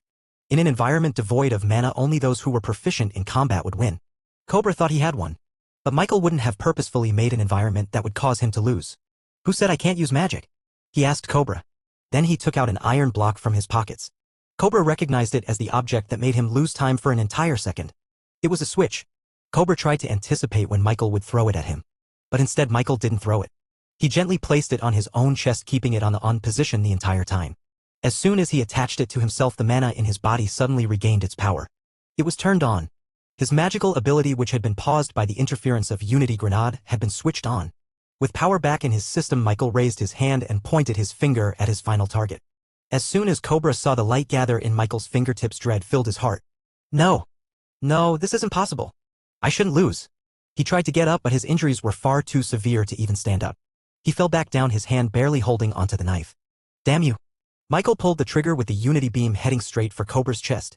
The shot was near instantaneous, burning through his flesh and reaching his heart.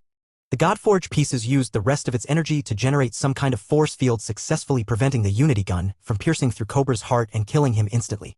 However, the injuries he sustained were more than enough to knock him unconscious in a near-fatal state. He laid on the ground motionless. And with the Godforge pieces losing their inner defenses, they became subject to a very strong attraction coming from Michael's body. Small droplets started shedding off Cobra's heart before leaving his body and shooting off directly towards Michael. Michael moved closer and closed his eyes. Cobra tried to kill him. He didn't have to feel guilty about getting his Godforge pieces and destroying his cultivation. He let the Godforge pieces slowly transfer over to him naturally. The giant worm diva appeared above Cobra's unconscious head, pounding its head on the ground in an act of defiance. It wasn't long before Cobra's entire diva cultivation was torn away by Michael's natural magnetism. As the last drops of the Godforge pieces left his body, the worm diva shimmered in and out of existence before being completely erased forever. Michael looked down at his own heart and saw the new Godforge pieces slowly cover more of the surface. And as it did, the futuristic mechanical hands appeared above him and started to grow even more. Nanoparticles similar to when the drone began its upgrades appeared on the diva and started to build upon the existing parts. The left arm, which had only been a hand up to this point, started to grow a wrist and ended halfway towards the elbow. Michael closed his eyes. It wasn't enough to get him to the next stage of body formation, but it was a significant enough chunk to make real progress. He felt his connection to the diva becoming ever more closer as his cultivation got stronger. And he even felt that with more Godforge pieces he could unlock an entirely new possibility for his ability. He wasn't sure of it, but it was an intuition. Soon enough he saw the entire sanctum start to shake, looking to be on the verge of collapse. Then he felt a strange force overcoming his entire body. It was a similar feeling to when he first entered the sanctum through the Milky Way portal. A powerful magic yanked him out of the sanctum and back into the real world. Chapter 465, Mamba. Michael opened his eyes and saw himself back in the underground bunker as before. Standing opposite him was Claudia, whose body slowly dimmed as her power winded down. Once the duel was decided, the sanctum's existence was no longer needed. The Milky Way-like portal dissipated out of the air, closing the door to the unique battlefield forever. Claudia looked at Michael and saw his clothes in completely normal condition. It didn't even look like he had gone through a grueling duel. Compared to that, she looked down and saw Cobra's body laying still, bleeding out and barely clinging to life. With how his condition looked, Claudia knew that the battle ended not through surrender but a knockout instead. "You won," she said with her voice a mixture of joy and disbelief. She didn't think that the outcome of the duel would be so one-sided that one of them received almost fatal wounds while the other didn't even have a single scratch on their body. "There's something you have to know," Michael said to her. He immediately told her about what Cobra told him during the battle. He told her that the newly established Serpent's Wash was actually just a shell company from the much larger Basilisk Ores. Claudia bit her lips, anger slowly filling through her head. She couldn't believe that they had such an audacity to pull this kind of thing right in front of her nose. The worst part was that they almost won. If they had killed Michael in a duel and became the winner of the tournament, she wouldn't be able to take it back. They were meticulous enough to plan murder during the duel. Claudia had no doubts that once they won the prize for the tournament, they would erase all kinds of evidence in their books to prevent her from finding out what happened. They were this close to getting away with it. And they would have if they hadn't been unlucky and fought with Michael, a boy with unexpected talents. "That damned company. I'll rain hellfire upon their business," she proclaimed. "Don't worry, Michael. There are strict rules in Metropolis that make sure crimes of this kind are well punished. They'll lose everything they have." She couldn't help but scoff. Basilisk Ores were willing to risk their entire business just to gain a small part of land in Main Street. She couldn't believe the idiocy in their decision. What is a shell company anyway? And what's the difference between a shell company and a sub-company? Aren't they the same thing? Michael wanted to know the difference because he had multiple sub-companies of his own. And he had ambitions to expand all of them in Metropolis as well. A sub-company is something that is managed independently by a different person, most likely a descendant of the parent company. A subsidiary may be given resources, but they operate largely on their own. Meanwhile, a shell company is something that only exists on paper and has no business at all. Think of it in human terms. A parent company is an adult human while a sub-company is their child. Both have similarities, but they are two completely different persons. But shell companies are like disguises. It's like an adult human putting on clothes to seem like a different person. But in reality, they're just the same one. In this case, the Basilisk Ores should have sent one of their children to the tournament. Instead, they just put on a disguise and entered it themselves. The Serpent's Wash should have disclosed their relation to Basilisk Ores. That way the association could have correctly estimated their strength and put them on the mid-class tournament. "We should go to the other tournaments. We have to warn them about what happened," Claudia said. Meanwhile, the mid-class and the high-class tournaments continued to take place throughout the Upperwood district. And surprisingly, the Basilisk Oars completed an upset and defeated the Pyramida Cuisine in the semifinals, allowing them to reach the final stage of the tournament and face the favorites, the Quench Company. Michael and Claudia both ran through the association headquarters and headed out towards a secluded location away from Metropolis. Just like his duel with Cobra, the Basilisk Oars also requested a completely private arena with absolutely no spectators. Claudia went on horseback while he resorted to flying as they traversed through the plains until they eventually reached a cave on a small mountainside. After running through the tunnel, they reached a large dome-like cavern with stalactites and stalagmites covering the surface. And in the middle of this room they saw Dickie and an unknown man who Michael presumed to be an association member because of his white toga. "Miss Claudia?" asked the association employee. "Stop the tournament," she demanded. "Basilisk Oars has violated the rules of the tournament." Dickie noticed Michael with her and he immediately asked for clarification. "What's happening, Michael?" "Basilisk Oars has created a shell company by the name of Serpent's Wash in order to participate in the low-class tournament." The association employee's eyes widened before he immediately rushed to forcefully stop the sanctum duel that he created for the two fighters. He closed his eyes with a strange light overcoming his interior body and slowly seeping out of skin. His body started to levitate before he mumbled a few unintelligible words. Suddenly a white powdery portal appeared in front of him. It almost looked the same as the one Michael entered before, but the formation of the stars in this portal was completely different. The portal started to rotate before spitting Chucky out of the sanctum duel. The tall, stocky man tumbled a few times before he found his footing. He quickly stood up, raising his axe in the air as if waiting for an opponent to ambush him. But once he saw the familiar cave around him, he realized that he wasn't in the sanctum anymore. What happened?" he asked, almost exhausted. Michael noticed Chucky's less than ideal condition. His left leg was noticeably limping while his right arm was broken and barely even able to hold on to his weapon. Blood trickled from his forehead, dripping down to his already blood-soaked clothes and armor. He was losing, Michael realized. A few seconds later, another person was shot out of the portal. The man sported a violet mohawk hairstyle on his head and a spear on his hands. The sudden ejection out of the sanctum surprised him as well, and he was unable to stop himself from tumbling a few feet out before colliding with a girthy stalagmite in the ground. He too looked to have a few broken spots on his body. But compared to Chucky, the man didn't look to be injured all that much. "What happened?" the mohawk man asked. And it was only when he noticed Claudia Montgomery approaching him did he realize what had happened. "Ha, so you found out. That's right, Mamba. You will pay for the fraud you committed under my tournament," Claudia said, glaring at him. Her disdain for Mamba couldn't have been more clear. "Ha ha ha ha ha. It's already too late for you." At this point, Cobra would have won the entire tournament and rightfully claimed Main Street as ours. Chapter 466, already over. "Now that we've won the low-class tournament, even you cannot take our prize away from us," Mamba bragged. "With Main Street in our possession, Serpent's Wash will no longer just be a simple shell company. It will have its own property, turning it into a legitimate company that you cannot punish." Claudia smirked as she looked at the pitiful Mamba. "That's right. If you had succeeded, I wouldn't have been able to revoke your championship in the tournament." Mamba laughed, feeling satisfied with a well-executed plan. He forced himself to get up and walk over to Claudia. He walked past her, ready to leave the cave. "But that's only if you won," Claudia added. Her words made him stop in his tracks.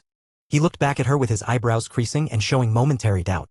But a second later he laughed, realizing that she could have just been lying. "Nice try," he told her. "I'm not kidding." Serpent's Wash lost in the finals of the low-class tournament. Mamba balled up his fists in frustration until couldn't take it anymore and screamed at Claudia. "Stop with the lies. I won, you lost. Get over it." Claudia snapped her fingers and a scroll of parchment paper magically appeared in her palms. "I'm sure you know this," she told Mamba. "This is the official record of the association. Check the results for yourself." She threw the scroll in Mamba's direction. He caught it in midair before looking over its contents. His arms started to shake as saw the words he wasn't expecting to see. Low-class tournament, Upperwood District A. Finals winner, Reborn Company. Finals runner-up, Serpent's Wash A. Mamba's anger exploded out as he crumpled the scroll and threw it back at Claudia. The scroll slowly dissipated in the air before it hit Claudia, since it was just a magical projection of the record and not a real object. But magic or not, those were official records. It wasn't something that even Claudia could tamper with. Serpent's Wash lost in the finals. A sense of despair washed over Mamba. He knew what this meant. With Claudia knowing the true story, the fate of Basilisk Oars was already sealed. It was already over before they even came here to tell him. They had made a bet. If they succeeded, they would have gained an advantage that would have put them a step above others, letting them ascend into the next level. Of course, the alternative was that they would lose everything they worked hard for, but Mamba never thought that they would lose. This Reborn Company must be cheating too," Mamba frantically claimed. "How else can Cobra be defeated? That's not possible. He's our strongest magnetic. He's in the 4th stage of body formation." Mamba's claim surprised both Dickie and Chucky. Chucky fought with Mamba and almost lost against him. This made him think that Mamba was already the strongest fighter in their midst. But as it turned out, there was someone stronger than him.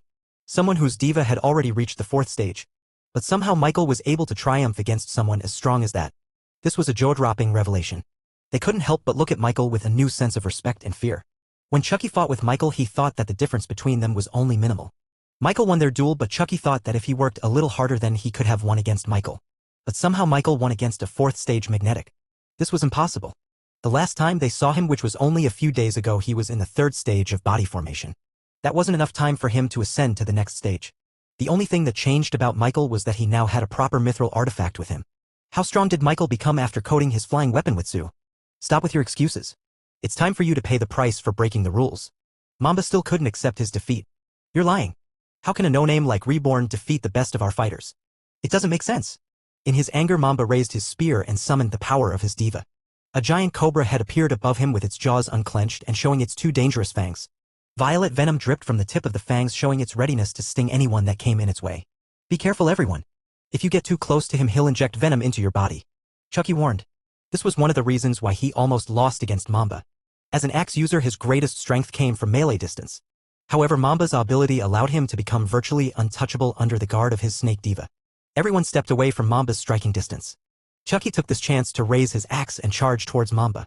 His bronze bull diva puffed out steam from its ears as he gathered momentum before he entered Mamba's sphere of venom. He circled around, taking an approach behind Mamba. But as soon as he stepped within 10 meters of him, the giant cobra diva turned around and lunged at him. In the same instant, Mamba turned around and thrusted his spear towards Chucky. And even though there was a large gap between the Chucky and the spear, Chucky felt an incredible power piercing him in the arm and pushing him out of the striking zone.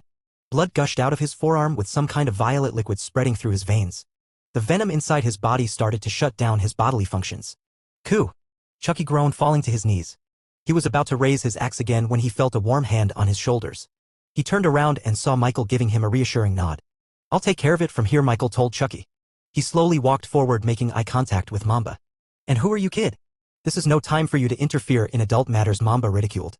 Michael didn't answer and kept walking forward, eventually reaching the very threshold for Mamba's striking distance. He raised his foot and stepped forward, activating Mamba's ability. Mamba smiled with his giant snake diva silently hissing as it positioned itself to lunge towards Michael.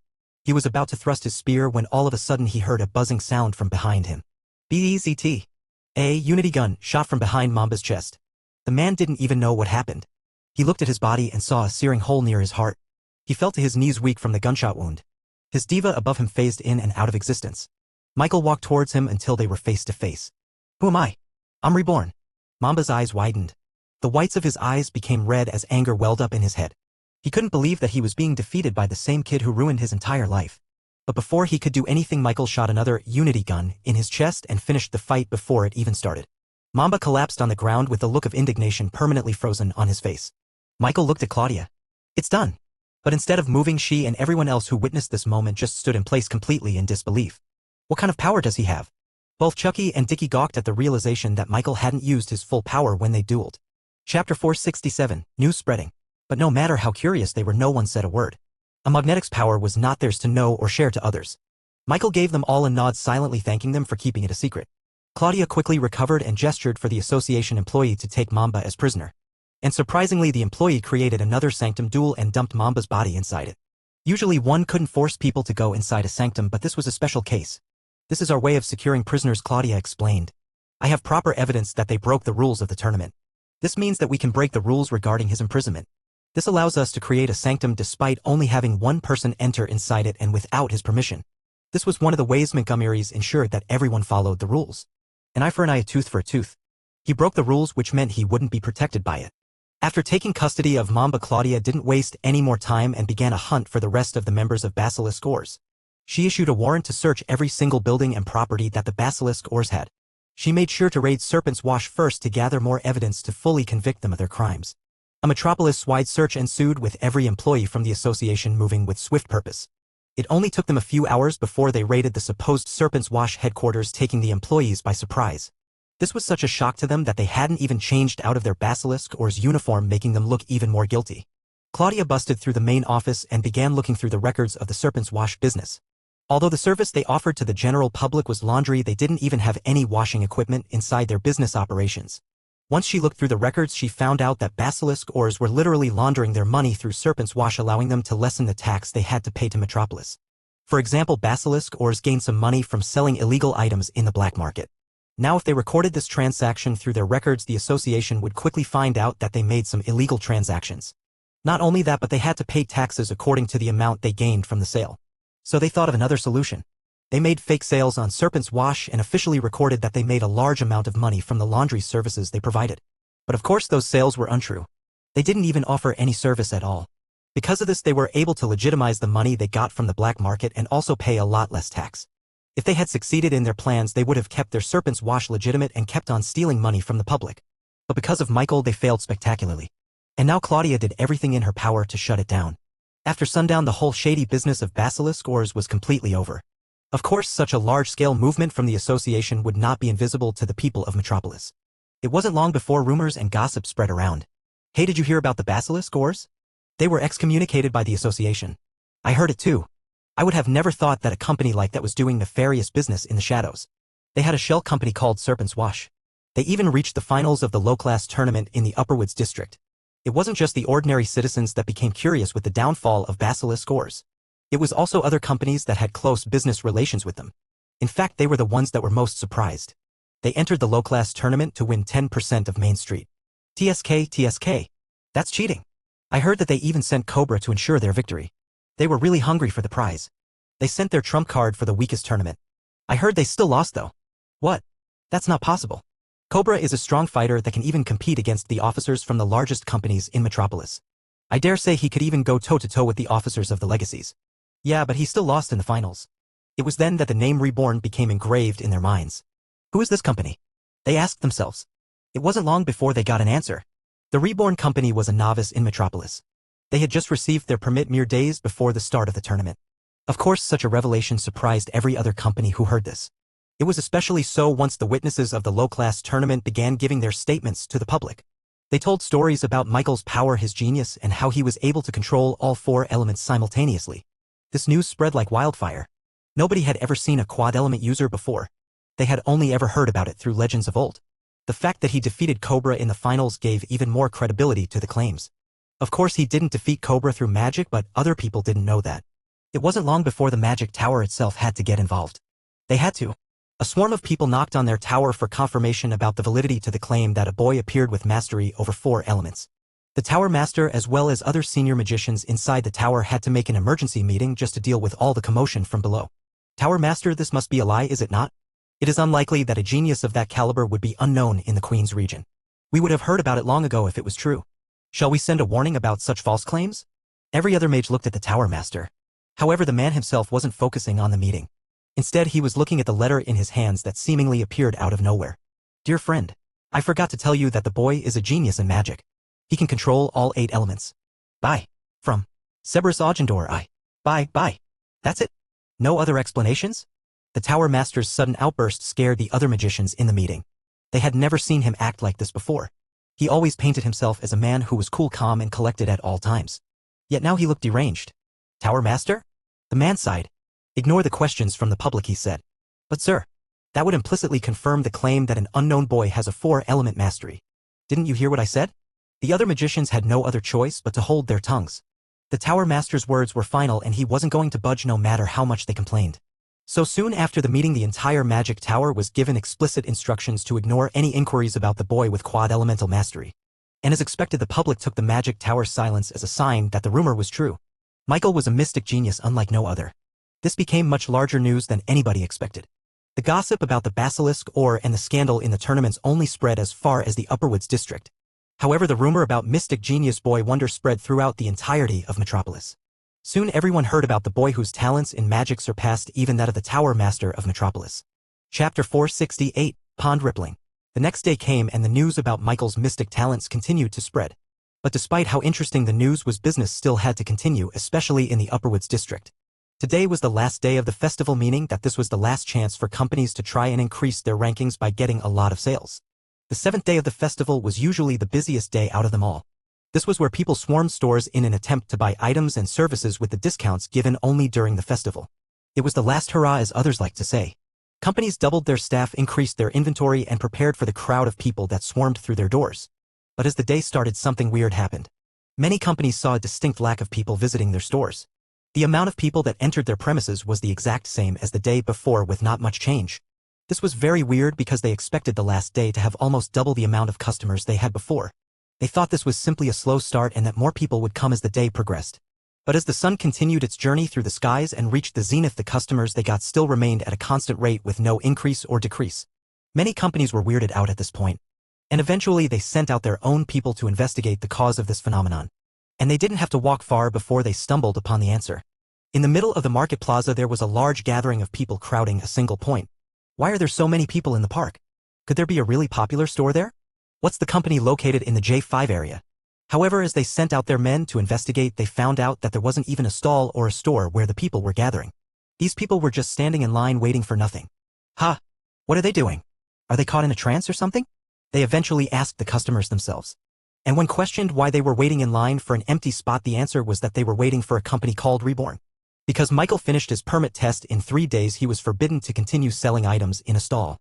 Since the market plaza was reserved only for those companies yet to have their permit, Michael couldn't sell his items despite the demand from the customers. On the 4th day of the festival, people sought out Michael's stall and saw it empty. This left them disappointed but still optimistic.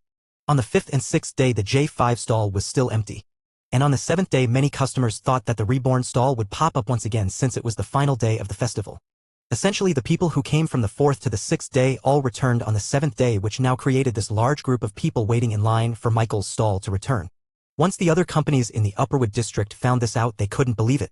Wait, they only needed 3 days. Is that even possible for a new company? Is the association sure they're not another shell company? They're sure. Didn't you hear the rumors about the items they're selling? It's all new items that people have never seen before. Due to the unique and high-quality items the Reborn company offered, they finished their permit test in record time, only taking 3 days to pass. And because they finished so early, a lot of customers who weren't able to buy their unique items were left unsatisfied and kept waiting for more. This was unprecedented. What if they continued to operate the stall throughout the festival? Could they have reached a high ranking? This question scared and amazed most of the companies who heard about Reborn. It didn't take long for them to do the math. If they continued selling items throughout the 7-day festival, then it was more than possible for them to reach the top 10 ranking in the Upperwood Festival.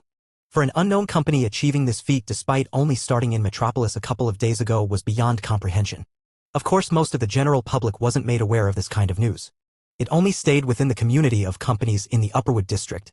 Still, even a small splash in a pond could end up rippling all the way through the surface of its water.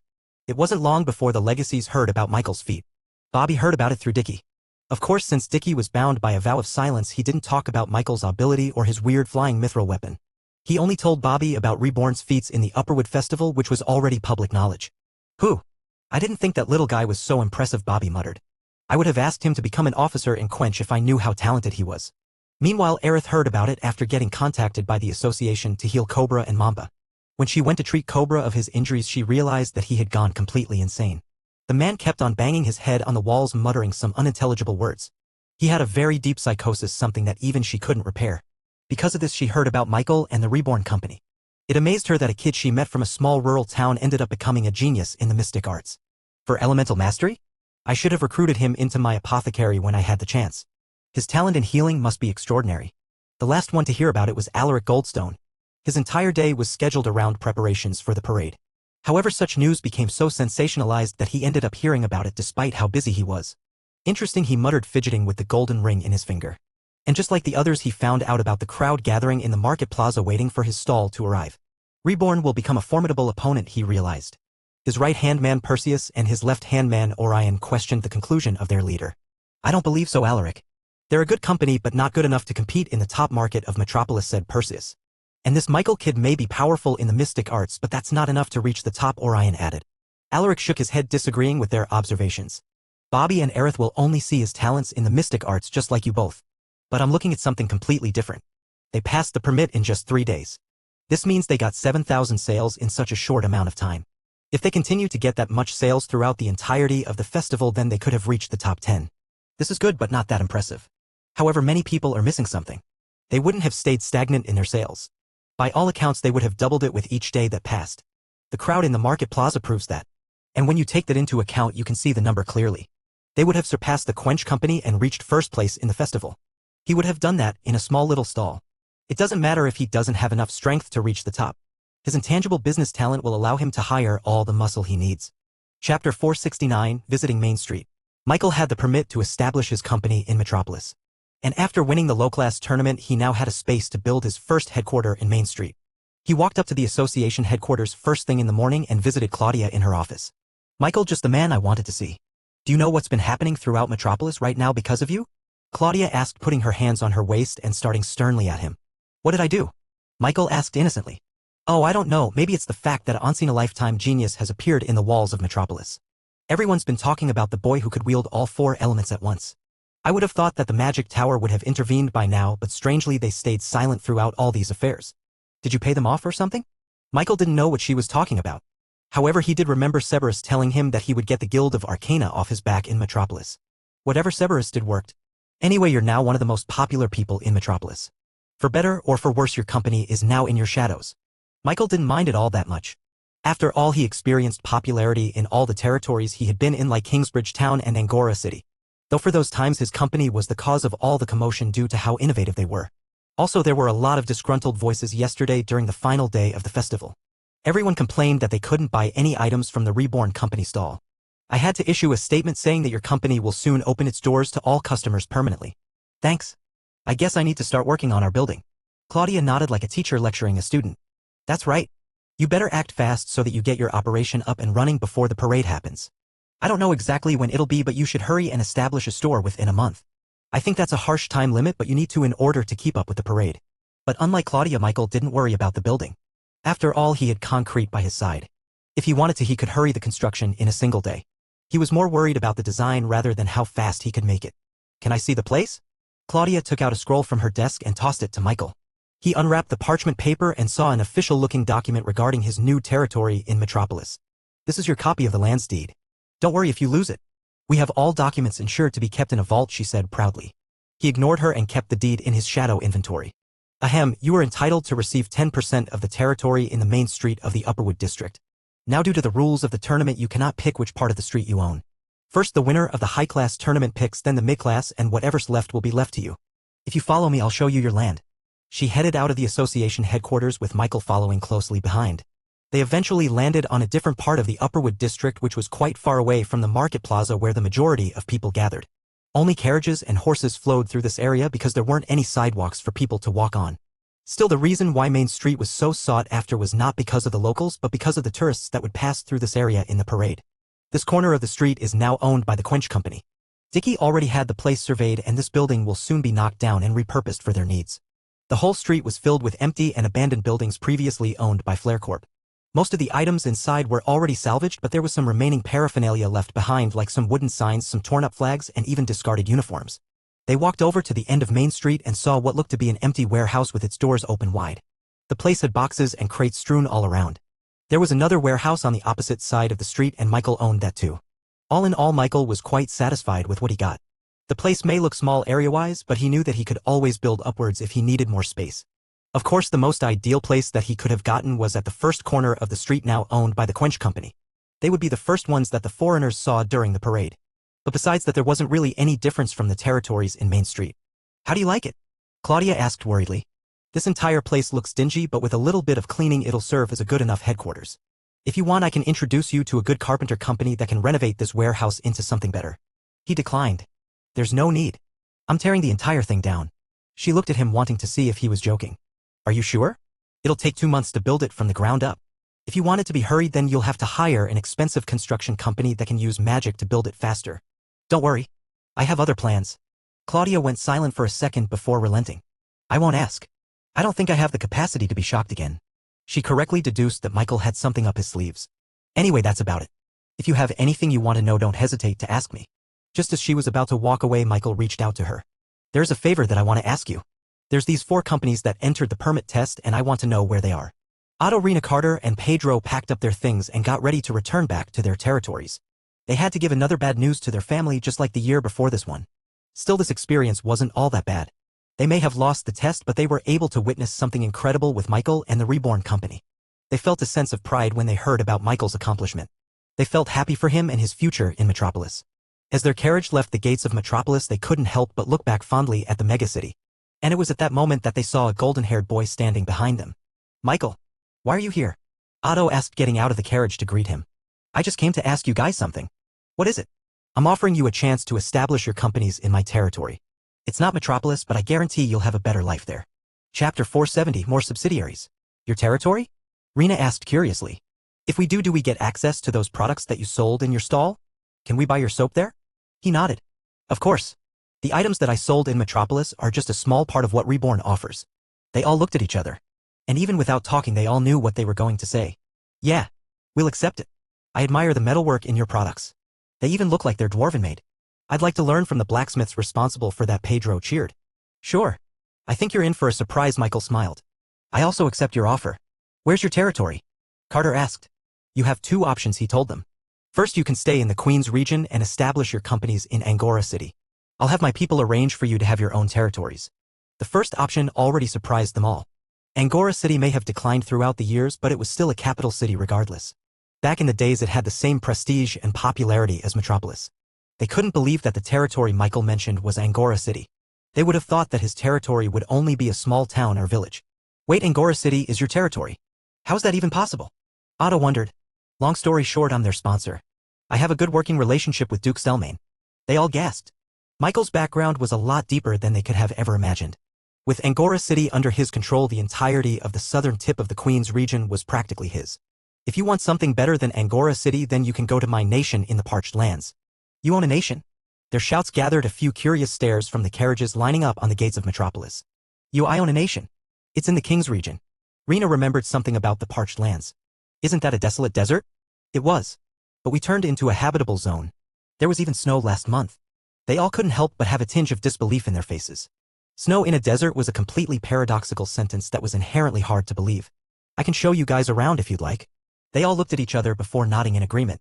It'll take months before we get there, but I think it'll be worth it to see that miracle. Nah, it'll just take a second, he said as he activated his shadow ability and teleported him and everyone else back into the nation of Reborn. Otto and the others were startled once they saw this dark shadow cover their entire field of view. But a second later, the shadow recessed back into Michael's feet and allowed them to see a completely new scenery that looked like it came straight out of a fantasy book. Whoa! What is this place? Are those the mobile stalls that you used? And they're all running on the streets? There's no carriages or horses. The concrete buildings, the flat roads, the automobiles, the lights, everything was a completely new concept to them. Michael estimated that it would take them a few hours to completely get caught up on all the inventions of the nation of Reborn. Thankfully, the always present mayor of the nation arrived just in time. Lolo bowed at Michael's visitors and immediately introduced himself to them. Welcome to the nation of Reborn. I am Lolo and I will help you see the wonders of our nation. As expected of a professional, Lolo led the four out through the streets of the nation like sheep. They were completely silent, with their constant gasps knocking the wind out of their lungs. Michael winked at Lolo and thanked him for such timely moves. At the end of the day, Lolo returned with the four of them. So? What did you all think? Their eyes were completely bloodshot as they stared at Michael. We'll live here. Michael went back to their headquarters and met with Shiina Castell and the rest of the crew. Lord Michael, I have already arranged for our new sub-companies to establish their footing in our nation, Shiina reported.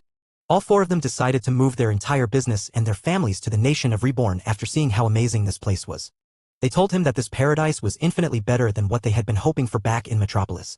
They were even thanking the Iron Maiden that they didn't pass the permit test, or else they wouldn't have been fortunate enough to find the nation of Reborn. They integrated quite fast, seeing as they were already believing in the unofficial and unsanctioned religion of the nation of Reborn.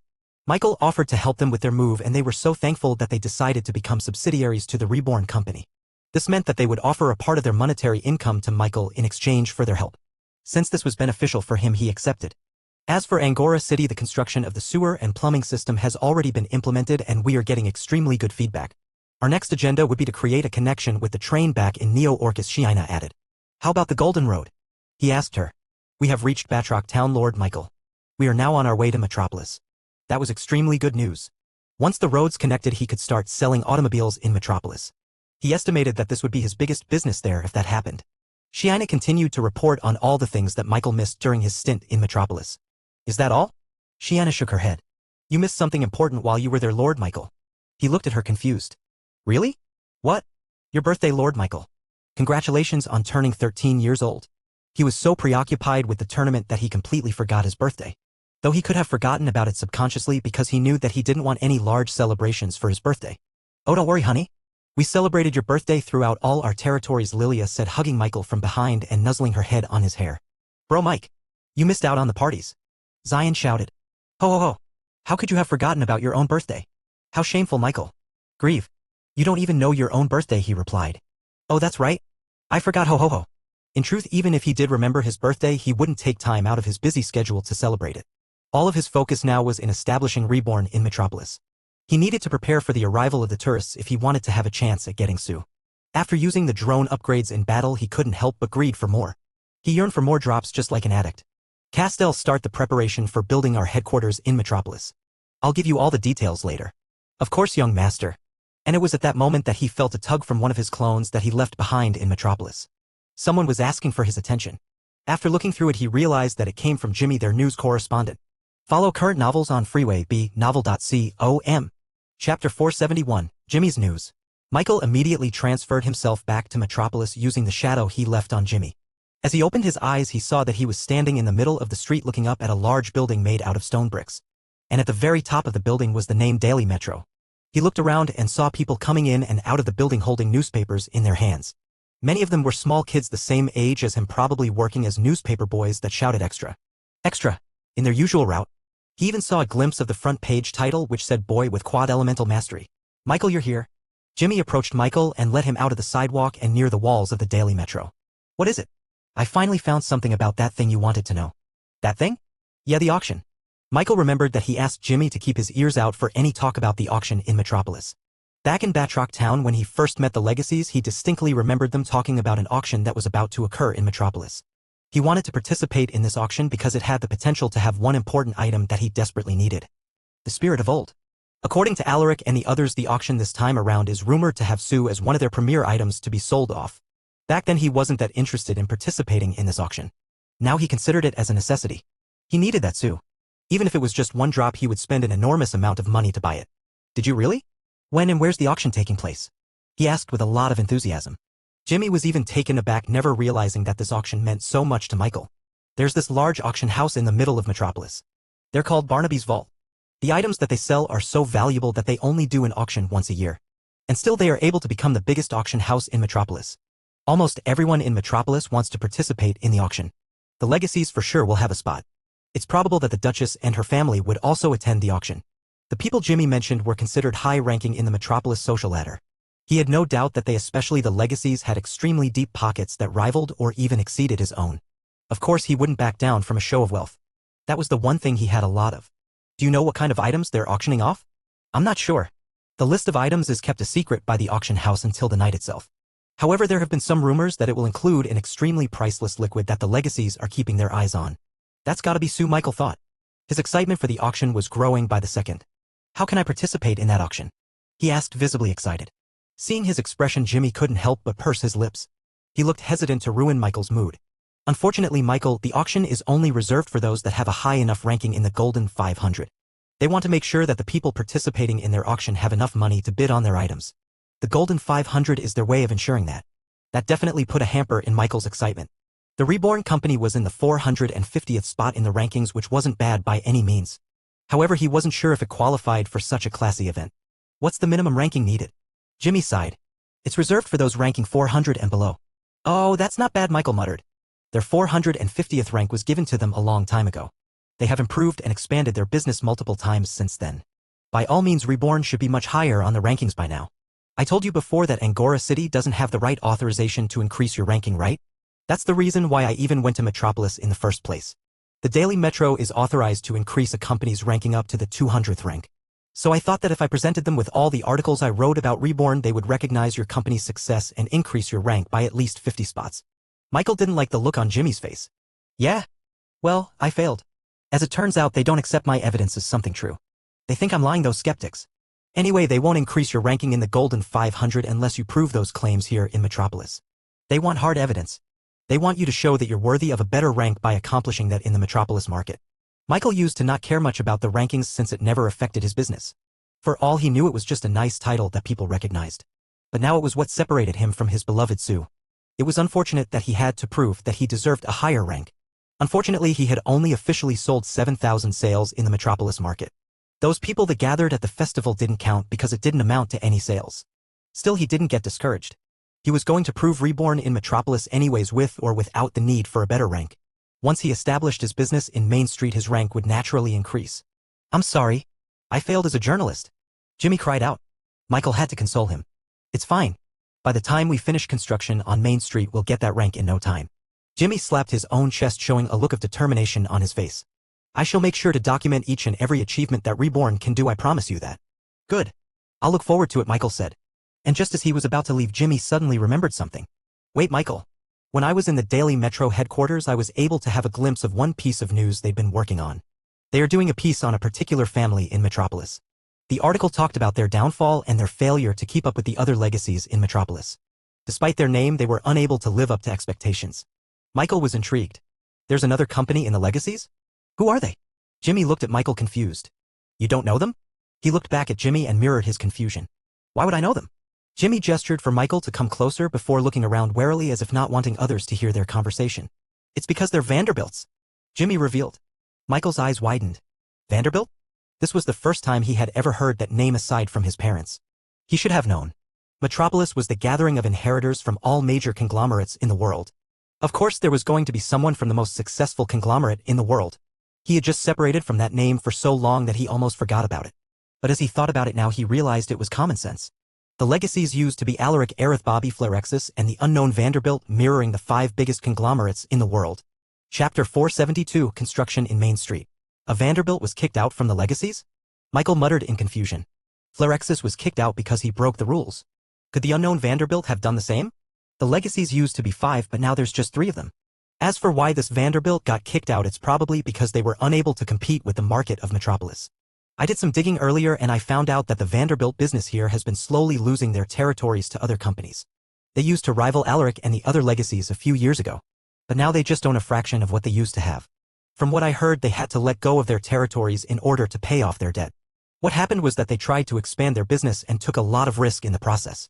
But the venture ended up in failure, leading to them being buried in a lot of debt. Even though Michael didn't know who they were, he still felt a little bad because they were still his relatives no matter what.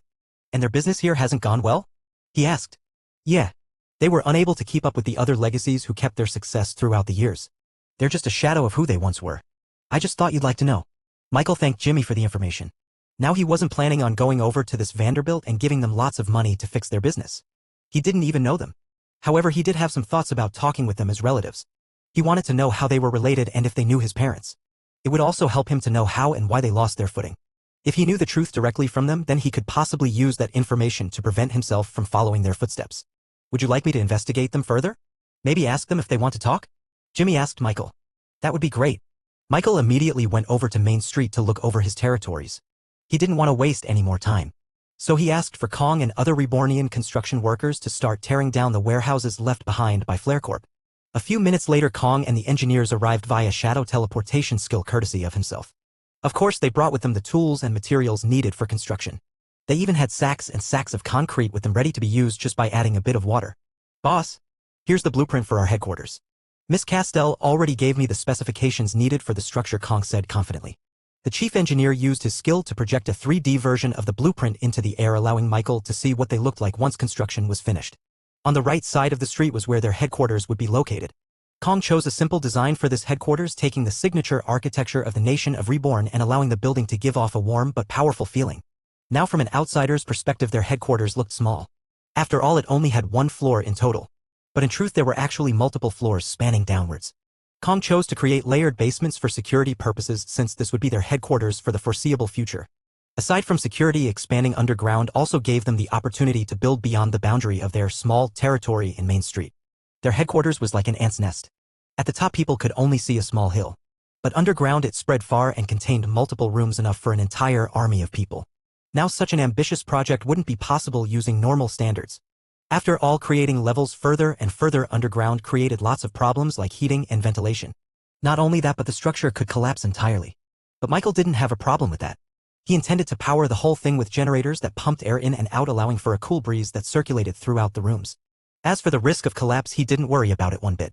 Kong was a competent engineer that was trained by ChatJK for itself. Good job on the headquarters, Kong.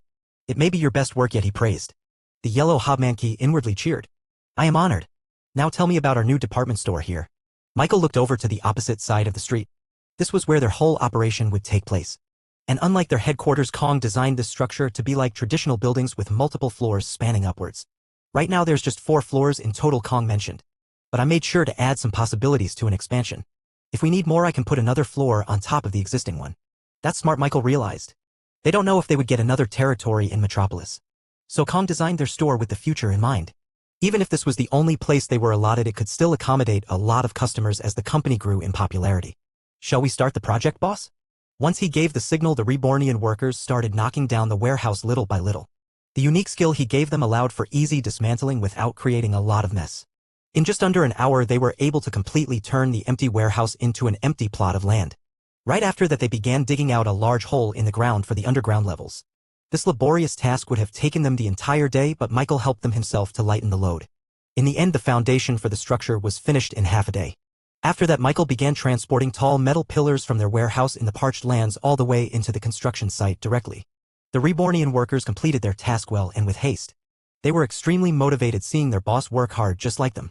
Michael became the courier of materials, transporting metals, woods, and even concrete. Because of that, the Rebornian workers were able to work for 3 days straight. And in those 3 days, the entire structure for their headquarters and their department store was finished. The only thing left to do was furnishing the interior, but that could be done at a later date.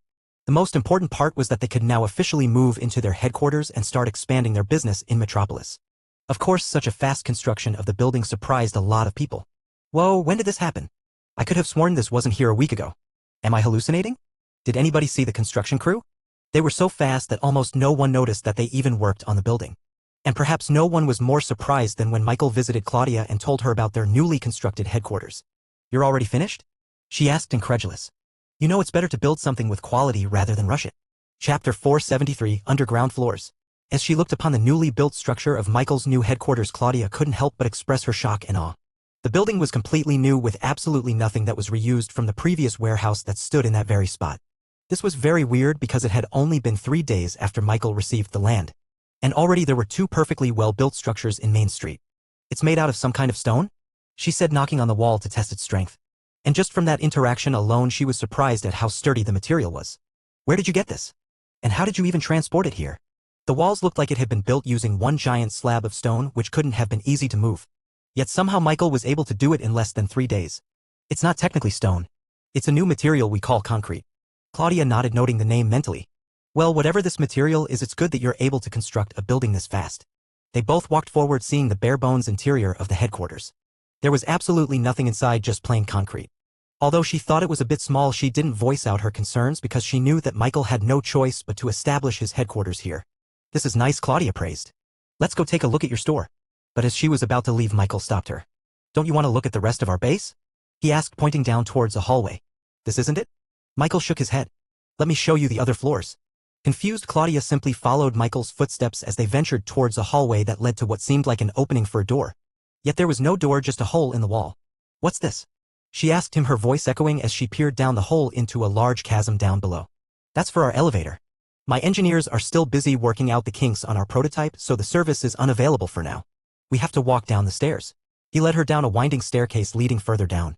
She had no idea what an elevator was, but she was far too curious about the staircase to get left behind. You're creating an underground tunnel? How far down is this? She looked over the railings of the staircase and saw numerous levels that they could walk down to. For now there's 10 levels. But maybe we'll expand further down in the future. Claudia couldn't keep her mouth shut as Michael took her on an exclusive tour of their underground headquarters. Though a tour may not be the right word for it. After all, the rooms were mostly empty and had no furnishing at all. As they went further down, Michael kept talking about features like a training room, a gym room, a swimming pool, a game room, and other such amenities. Truthfully, Claudia couldn't quite concentrate on what Michael said because she was far too shocked to see what Michael was able to make in just 3 days. In that short amount of time, he created an entire fortress underground. It was insane. She would have thought that the entire thing would collapse under its own weight, but strangely enough, the material called concrete was strong enough to stabilize everything. You built this? I can't. How? Michael shrugged. Like I told you. Concrete. Of course, she wasn't satisfied with just that answer, so he made a little demonstration for her. He created a block of concrete from scratch, mixing up the materials and adding water to the mix. And using some heating magic, the entire block hardened within just a minute after its creation. He even threw some simple 1-star spell into the concrete block to show her how strong the material was. And suffice it to say, she was convinced. I want this. I need to have this, she demanded. If the association ever needs to construct a new building, we'll be asking for your services. She didn't care if Michael was just a novice in Metropolis. This concrete would completely revolutionize the way they made buildings. Eventually, everyone from Reborn was transferred over to their new headquarters. Dibs on the bottom floor. Zion cheered as he ran around the room. You can't say dibs. It doesn't work like that, Vivi refuted, buzzing around Zion's face. It's exactly how that works, Zion replied back with a cheeky smile. Fudge. Zion and Vivi argued with each other about who among them deserved the bottom floor. Grieve would have joined them, but he got stuck in the 5th floor, forgetting where he was. While the kids played around, Shiina immediately went to work. Very spacious, Lord Michael. Shall I set up your office on the bottom floor? Shiina asked. Yep. Take care of all the interior designs on every floor while you're at it.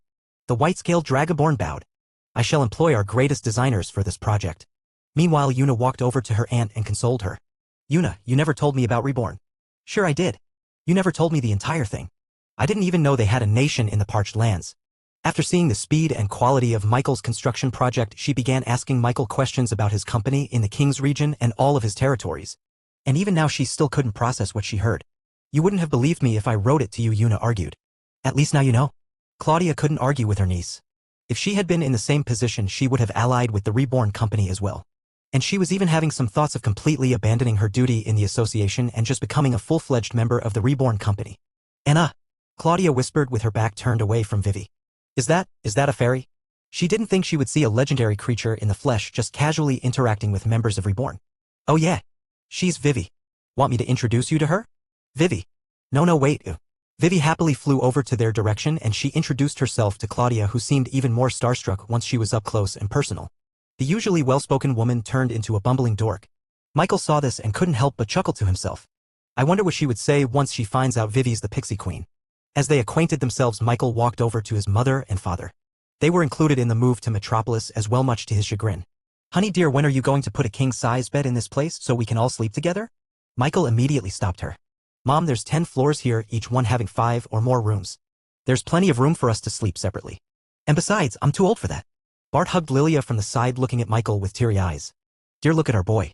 13 years old and already independent. They grow up so fast. This chapter is updated by Fra e-novel, see Chapter 474, asking about relatives. Michael didn't want to pull this move, but he had to do it if he wanted to get his parents off his back. Mom, please don't embarrass me in front of Claudia. Bart and Lilia looked at each other and then sneaked a peek at the famous Claudia Montgomery.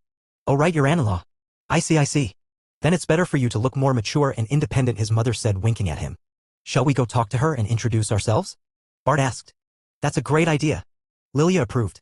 Michael had a bad feeling about this, so he pulled out another move to distract them from embarrassing him. Mom, Dad, did you know we had relatives here? Once he mentioned that, Bart turned serious and nodded. Yes, we do, Michael.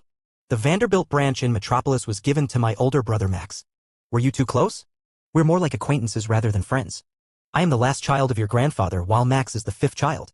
He was born much earlier than me and given more responsibilities and inheritances. I remember looking out onto my window and watching him and my other older siblings sparring in our courtyard. I always thought they were cool. But I'm pretty sure he doesn't remember me. I don't even know if he knows me. With your father having 100 siblings, it's not weird for most of them to not even interact with each other, Lilia added. Michael thought it was pretty sad for siblings to not even know each other. But it made sense. If Max was the 5th child of Eyes, then he was probably given a lot of responsibilities and duties while he was still a child. He probably had no time interacting with other people. Did you meet with them here? Bart asked. No, I just heard something about them from Jimmy. Bart got curious and asked. What was it? They said that the Vanderbilt business here is struggling. They're buried in debt and are slowly losing their assets in Metropolis. That's awful, Lilia gasped. Bart sighed and nodded. That's the way of life. Sometimes we lose, sometimes we win. This is a different era now, one where the youth are slowly rising and overthrowing the current hierarchy. I experienced it myself when you shut down my business. Bart knocked at Michael's head jokingly. But it was true. The Vanderbilt business in the King's region was completely destroyed once the Reborn company took over. Dad, do you want me to help them? Michael asked sincerely. He wasn't planning to, but if his dad asked him a favor, then he would probably acquiesce. But Bart refused. No, son. Us Vanderbilts are prideful. We don't accept charity even when we are struggling. This is a lesson imparted to us by your grandfather ever since we were young. Then should we at least visit them? I think that's a great idea, honey. Lilia claimed, tapping her husband's arm. Bart eventually relented. I guess we should. It was only common courtesy to meet with relatives. Although Michael would be lying if he said he didn't have an ulterior motive for doing so. According to Jimmy, the Vanderbilts were so buried in debt that they had to resort to selling off their lands just to pay it off. That was a complete waste. Instead of selling it to other people, they could instead sell it to him. Since they were relatives, he would even give them a high price to buy their remaining land in Metropolis. It was a win-win for both parties.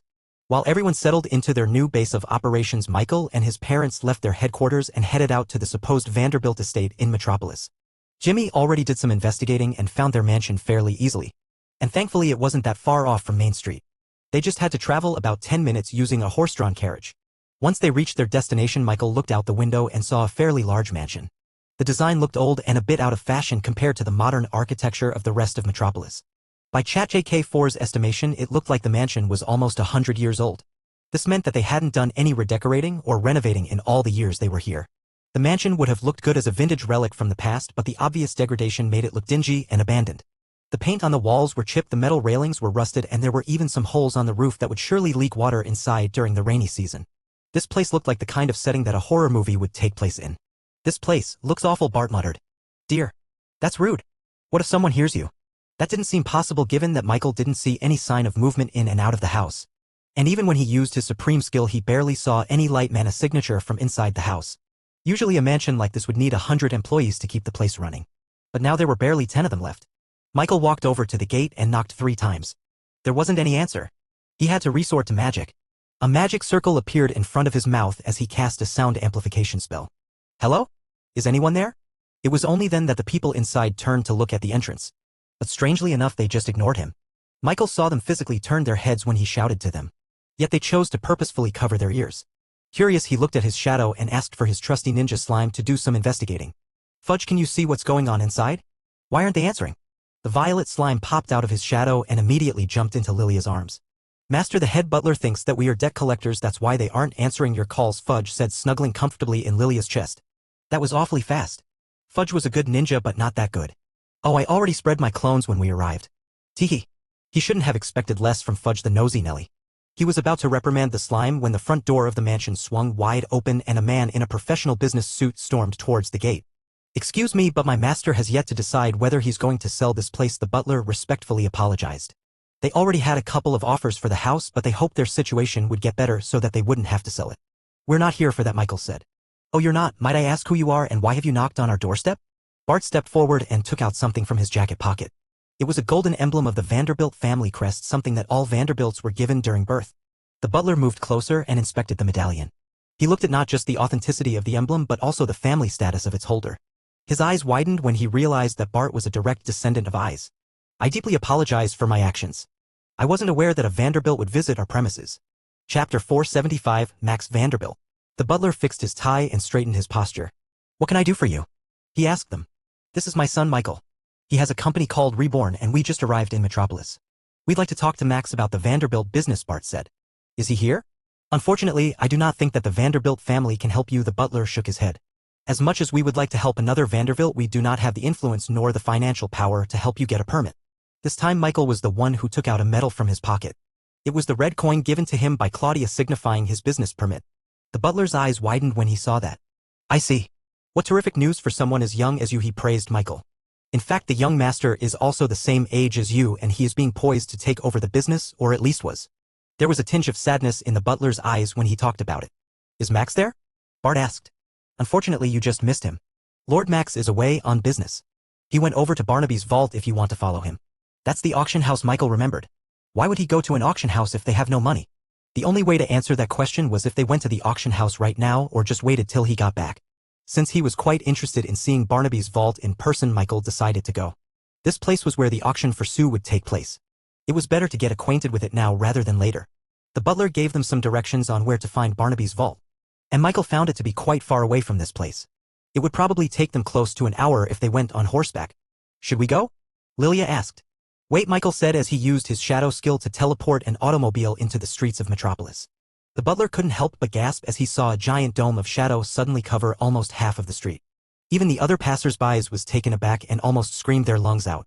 The mana quantity in the air took another huge hit as Michael transported a car that weighed over 1,000 kilograms. A second later, the shadow subsided back into his feet and the automobile sat perfectly by the side of the street ready to be driven. "Shotgun!" Fudge shouted as he immediately took the front seat. Bart and Lilia took the back seat, casually leaving the butler completely slack-jawed. He knew nothing about the car, but he knew that making the giant metal contraption appear out of nowhere must have required great talent in the mystical arts. As Michael went into the front seat, the car roared into life, making the butler flinch. He thought there was a monster inside it. "Thanks for the information," Michael said as he rolled the windows down. Soon after that the car rolled out into the street smoothly yet with a lot of speed. In just a second it already caught up to the carriage that was on the further side of the street. How is that possible? The butler wondered. Wait, Michael? Where did I hear that name? It was only later that he remembered the rumors and gossips about the mystic genius boy that controlled 4 elements. As the automobile drove through the streets everyone was looking at their car. Even the horses pulling the carriages couldn't help but neigh as they heard the sound of the engines roaring. They also thought they were getting chased by a monster. It would have caught more attention if it wasn't so fast. The car passed by so many carriages that people only saw a blur as it drove through the streets. Michael dear, I wish you would conquer this metropolis already. The roads here are too bumpy. Lilia complained. Although the suspension of the car was good, the road was just too bumpy as it was made out of uneven stone blocks. Still, their experience here was far better than what any carriage could offer. Not only that, but they reached their destination far quicker and with the added benefit of not smelling horse droppings in the street as they passed by. Eventually they took a turn and arrived in a deadened street kind of like a cul-de-sac. At the very end was none other than Barnaby's vault, which was quite large and extravagant in medieval standards. With just a little bit of renovations it could totally look like one of those vintage luxury high-end hotels back in his previous world. There was even a red carpet that led inside. Michael parked the car on the line of unmanned carriages near the street, making it stand out even more. Thankfully this part was private property, meaning there weren't any people just walking around the sidewalks. They got out of the car and walked to the entrance of the auction house. Immediately they were greeted by the receptionist that was standing by the door. Hello and welcome to Barnaby's vault where treasure lies waiting to be bought. What can I help you with today? My name is Bart Vanderbilt. Ah, Vanderbilt? You must be acquainted with the Vanderbilt that is with us today. You can go ahead and enter the premises. The receptionist opened the door and allowed them to go inside. Once they entered, Michael saw an exquisite lobby with furniture seemingly gilded with gold. It looked more and more like a hotel as Michael observed the place. Mr. Barnaby's office is right over on the second floor on the stairs over there. They followed the directions and when they got there they saw a man pacing back and forth waiting near the door. The man had gray hair and an aging skin. Still, Michael couldn't help but see a similarity to him and his father. This must be Max, Michael guessed. Brother Max? Bart called out to him. The gray-haired man quickly turned to look at Bart and squinted. It took him a couple of seconds, but he seemed to recognize him. Bart? Is that you? The two brothers approached before ending into an emotionally charged hug. Have you been? It's been so long ago since I saw you, Max said, looking at Bart from head to toe. I barely recognize you. Bart was surprised. You still recognize me? Of course I do. How could I forget? Their reunion rejuvenated both of them. The looks on their faces was priceless. This is my wife Lilia and this is my son Michael.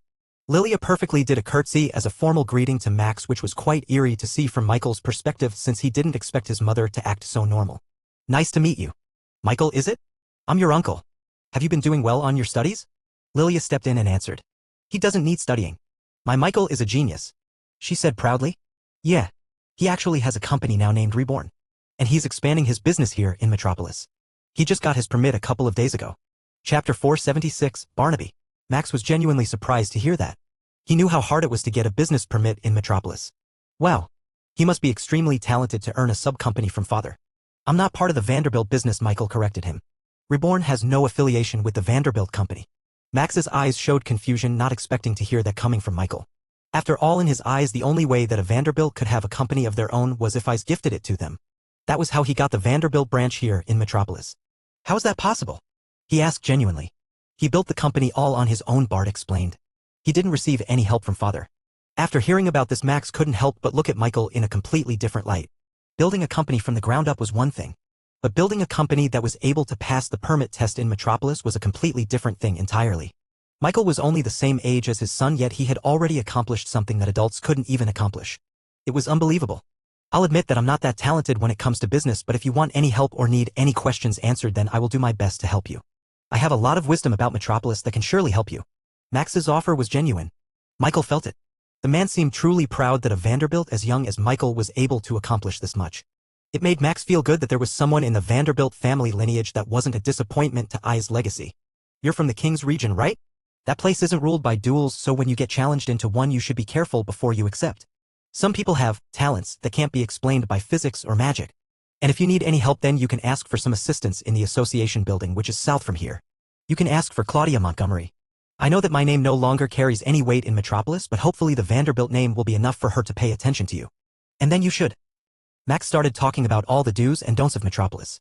He was spouting warnings and tips to Michael, knowing that he had only recently gotten his permit. As for your territory, you should find a good spot as soon as possible. We have lost a lot of our land, but we still have a tiny little land on the outskirts of the wall. If you want, I can give it to you as your starting territory. Michael was genuinely touched that Max was offering land to him. Despite being buried in debt and slowly losing his territories, Max was still kind enough to offer Michael a piece of land in Metropolis. Now the land was very small and not at all that valuable, but it was the thought that counts. It's okay, Uncle Max. I got it all covered. Bart tapped Max's shoulder. Don't worry. My son knows what he's doing. Max eventually relented. He realized he got too excited about sharing his knowledge because he didn't want Michael to repeat the same mistakes he made that led to their eventual downfall. Uncle Max, why are you here? Michael asked. Max remembered what he was here for and immediately fixed his formal suit and tidied his hair. I'm here for a meeting with Barnaby. He's the owner of this auction house, Max said, sitting down in a chair and subconsciously tapping his foot on the ground to ease his anxiousness. You want to join the auction? Michael asked. Max nodded. Not as a buyer, but as a seller. I need the money desperately so that I can keep my house. That's why this meeting with Barnaby has to go well. Why are you so nervous? Isn't it just an auction? Bart asked. The problem is that Barnaby's auction is a prestigious organization. They don't just let anyone enter the auction. Whether they be a seller or a buyer, they have to be in a high enough ranking to participate. But we're Vanderbilt's, Bart reasoned. Shouldn't that be enough? I used to be one of the top companies in Metropolis. But that is a thing of that past. Our ranking has gone down ever since I took control of this branch. And now I'm not even sure if Barnaby will allow me to sell an item in the auction. Michael understood why Barnaby required a certain ranking to participate in the bidding. What he didn't understand was why they also put that limit on the people that were selling items. The item itself should be the criteria, not the company selling them. As long as it's valuable enough, why won't they accept it? Michael asked. Barnaby is very particular in his items, Max explained. He only wants the best of the best.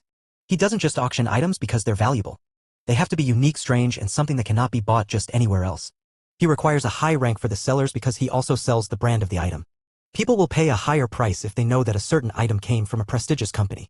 And right as Max was explaining all of this, they suddenly heard the sound of heavy footsteps coming up the stairs.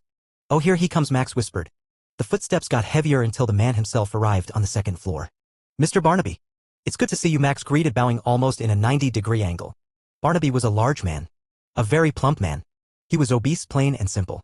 His hair was balding and he had a certain limp on his gait that made him walk a little funny. He even needed a wooden cane to help him walk normally. Max. Barnaby greeted him.